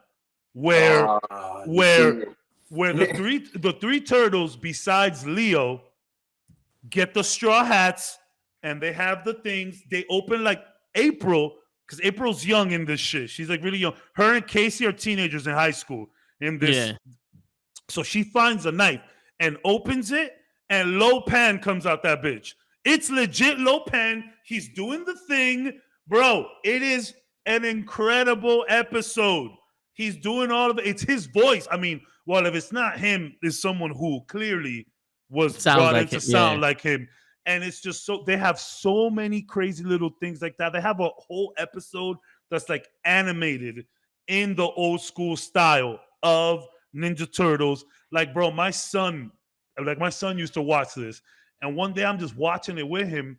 And I see the turtles and they're jumping around and they're all over New York and they're jumping in the rooftops. You got like that chill lo-fi hip hop playing in the back. I'm like, yo, what the fuck is this? And I just kept watching it. Splinter is like, they really tap into his like Japanese roots in this shit. Bro, there's like a whole story arc that they go back to the Hamato clan and it's his story between him and Shredder. It's like 3 episodes. Bro, everybody listening right now, do not sleep I'm gonna check it out on this show, bro. Oh yeah, it's dope. Please, man, it's so. It is dope. It's so good. I checked it out because of Cap, so I'm like, yeah, that thing. Yo, did you see that last season? No, That I you told told you me. about? You told me to. I've been catching up on Netflix Marvel shit. Oh man, you mentioned all right, here's an animation that me and my wife were watching, was Enchanted. Enchanted. What is it like? It's one of the like a Pixar thing or like an anime? No, it's comedy. Or maybe I'm saying it wrong. It's Enchanted. It's Netflix. That's from the creators of The Simpsons, I want to say, and Futurama. Oh, I have seen, like, I haven't watched it though. This feels like Game of Thrones in animation form because there's so much world building. I feel like where they're kind of telling this story of these like flawed characters and just like you got to see it's like a huge journey. That's Disenchantment. Disenchantment. Okay. With the blonde haired yeah. girl. You can see it immediately in the style. You can see it. I'm telling you, it goes down that Game of Thrones freaking like certain characters you're gonna see. You're going, this is Game of Thrones in animation format. Well, Eric Andre is in there, so yes, it. That shit is funny. Already, I could already tell where this is going. Man, there's so much shit to watch nowadays, bro. There's just too much. So much. It's hard to keep up. And then look, I'm gonna be honest. Like I stopped comics for a long time. Like, and now that I'm doing this shit with these guys, I do try to read up. But like, I missed out on so much. And like, you know, all of these new. I don't own a graphic novel type of comic. I don't own one. I have OG shit laying around, sure. But like, it's so hard to keep up with everything. And then now we got the MCU and they just pumping shit out everywhere. We got Peacemaker and Peacekeeper, and we got DC over there. There's so much. And then I do play video games, so I like to game. Yo, sometimes I got like 6 hours, I got like 4 or 5 hours, and I'm like, bro, am I gonna watch a couple episodes or I'm gonna hop in a game? What am I gonna do? It's just so much embarrassment of riches when it comes to entertainment and media. There's just so many different avenues. It's hard to keep up with everything. I have not watched Naruto just because there's 1,000 episodes. Like I don't even a half an hour a piece. That's a lot of catching up. That's a whole summer right there, son. Yeah, that's crazy. I can't do that, bro. I was watching Attack on Titan, and I stopped watching Attack on Titan after season 2. I think I watched the first 3-4 episodes, and boom. And then now we have. I just started watching Demon Slayer. I don't. You guys don't really do anime like that. Demon Slayer is top tier. Tanjiro is probably one of the best written anime characters I've ever seen in my life. Heart of Gold, that kid. Heart of Gold. But there's just I like so much. What's it? The House Husband. Have you seen that anime? No, you see, there's so much. There's a Yakuza, a retired Yakuza. Chill out, you. Oh yeah, okay. Yes. You just said retired Yakuza though. Like chill. When you talk Yakuza, I'm in there. Yes, that's what that show is. That's the plot. That's it. It's funny. Hilarious. Thrills put me on with Baki. Baki is incredible. I love him. That had I trained, so I'm like, yo. The moment I saw Baki, I was like, I'm with it. Then there's another show like Baki. Then there's another show like Baki. So I'm like, I'm getting, you know what I'm saying? It's funny. It's funny you mentioned Yakuza. There's like a whole series of Yakuza games, right? Yes. And they were kind of meh. Well, they came out of Japan. So when they got here, people didn't really know about them that much. But they just started redoing the games, and I'm totally into this Yakuza shit. It's great. Now that you mention it, though, Sleeping Dog was good. That's a story within one of my comics. Yo, this comic. Really? Yeah. There's a story where Sabu. This is in reality. What happened when Sabu was in Japan? This is what I was telling you, I think, when he was in that organization with the beginning of ECW type shit, the Japan version. Yeah, the first exploding ring match. Yes, his uncle, the original Sheik, was like, "Yo, you got to be nice to the sponsors. Like, you got to be nice, right?" And he got fed up. He got to the point where he was just like, "Yo, these guys act like they own everything," which they did at that time. They did. So he takes the wrestler who he's wrestling with and throws him into the Yakuza's lap in the front row. Yeah. And then this melee breaks out, and half the crowd was Yakuza. Oh. And chases Sabu backstage, and the dude has a chair to his temple, right? And Mike Awesome comes out and saves him. Yeah. He said he was never a fan of Mike Awesome until that moment. Yep. You don't fuck with the Yakuza though, bro. Yeah. So the way it was like, yo, there was sections with Yakuza, and they said for every wrestler you don't go in that section. Mm-hmm. And Sabu was like, yo, fuck that. And he learned there is no fuck that. When the Yakuza tells you the Yakuza, yeah, chill. You don't fuck with the Yakuza, bro. My introduction. Dark Side of the Ring, the episode of this last season with the Japan shit. You gotta watch it, bro. That shit was crazy. Introduction of a bad guy. I was about to just tell you about the tattoos as well. Look at that, yeah. Man, that looks good. Oh man. So yeah, that's my introduction to a villain. I was like, yo, this is how he's gotta make his entrance. So I was I went to school for like a year and a half or so, and I went for advertisement, art, and computer graphics. But one of the prerequisites, well, it wasn't a prerequisite, but one of the classes was drawing. So we used to draw a lot of models and shit. So the lady who ran that was a Japanese lady. She never told us to call her professor. It was always Tammy. So yo, don't call me professor, nothing. Call me Tammy. Super Japanese, this lady, but she was like hip and young, leather jackets. So she always tell us she dated a Yakuza back in Japan. And the stories that she would tell us, kid, insane. And she told me that there's a division of the Yakuza, and there's nothing but love here, Yakuza. I love you guys wholeheartedly. There's a division of them that would do this invisible ink tattoo. So it's not necessarily invisible ink, but it kind of like when you drink a lot, it kind of irritates your skin. So it starts bubbling up, and you can see the tattoos are like that. Now, that was some real like crazy shit. Most of the Yakuza tattoos that you see, usually like a dragon or something like that, that signifies status. You just don't get those tattoos. And they go in chain. Like first you get a piece, then you get the whole thing, but it's only black and white. It's only when you truly graduate that you get those colors. So like they have this like other division of the Yakuza with that invisible ink she had pictures, bro. This lady was like deep into that shit. It was so interesting. I was 18, fresh out of high school. That's when I started doing Yakuza. That's when I started getting into it. Oh boy, here we go. What you got going on here? So, when I got to the Army, I got before the Army, I had a pinup girl on my arm. Yeah. And they told me before going in, I got to put clothes on her, right? Because it was naked. So it's this pinup girl right here. Yeah. Right. And I got it because it was the one to like, this was the tat that like pissed off my mom. Yeah. Shaking. The rebel tattoo. Yeah. The shaking of the freaking. Oh, the hip. It jiggles. Yes. Of doing that.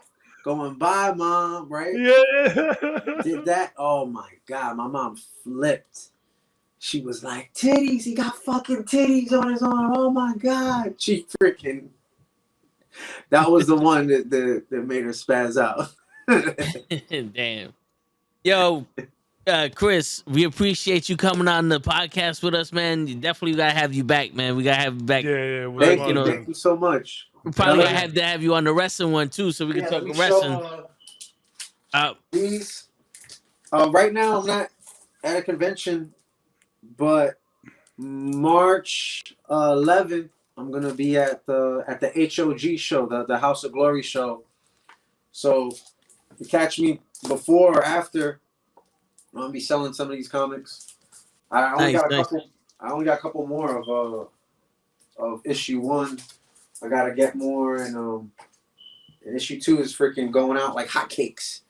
Nice. Word. So just hit me up at CJ Orekinto, ORCJ on Instagram, and I'll be announcing other stuff that I'm doing and stuff. Like, just did three conventions so far. So with me and my wife. But we do got some other events, but I'll plug that later on Instagram and stuff. Nice. Hey man, and the link to your Instagram is in the chat. Yeah. And man. Thank you very much. Yo. Thank you. I really appreciate this. This was cool. This was a cool experience for and we appreciate you coming on, bro. For real, man. Anytime, you're more than welcome, kid. Come talk some wrestling, come talk some comics, or come talk some bullshit. We always talking. Word. I appreciate this. Yeah. I'm looking forward to the next time, and I'll have more stuff. Yo, definitely. We definitely want to see the Bob Ross evolution. Yo, yes. wherever that goes, I need to be there. You're the only one. Like, every convention so far, if I see somebody with any type of red eyes, looking a little stonerish, I'm like, oh, you got my vibes. Like, yeah. Come here. Let me show you something. That's funny. But yeah, yo, on that note, it's your friendly neighborhood knuckleheads with Crazy Chris the Cartoonist. Appreciate you stopping by. Signing out. Good night, everybody. Appreciate y'all stopping by.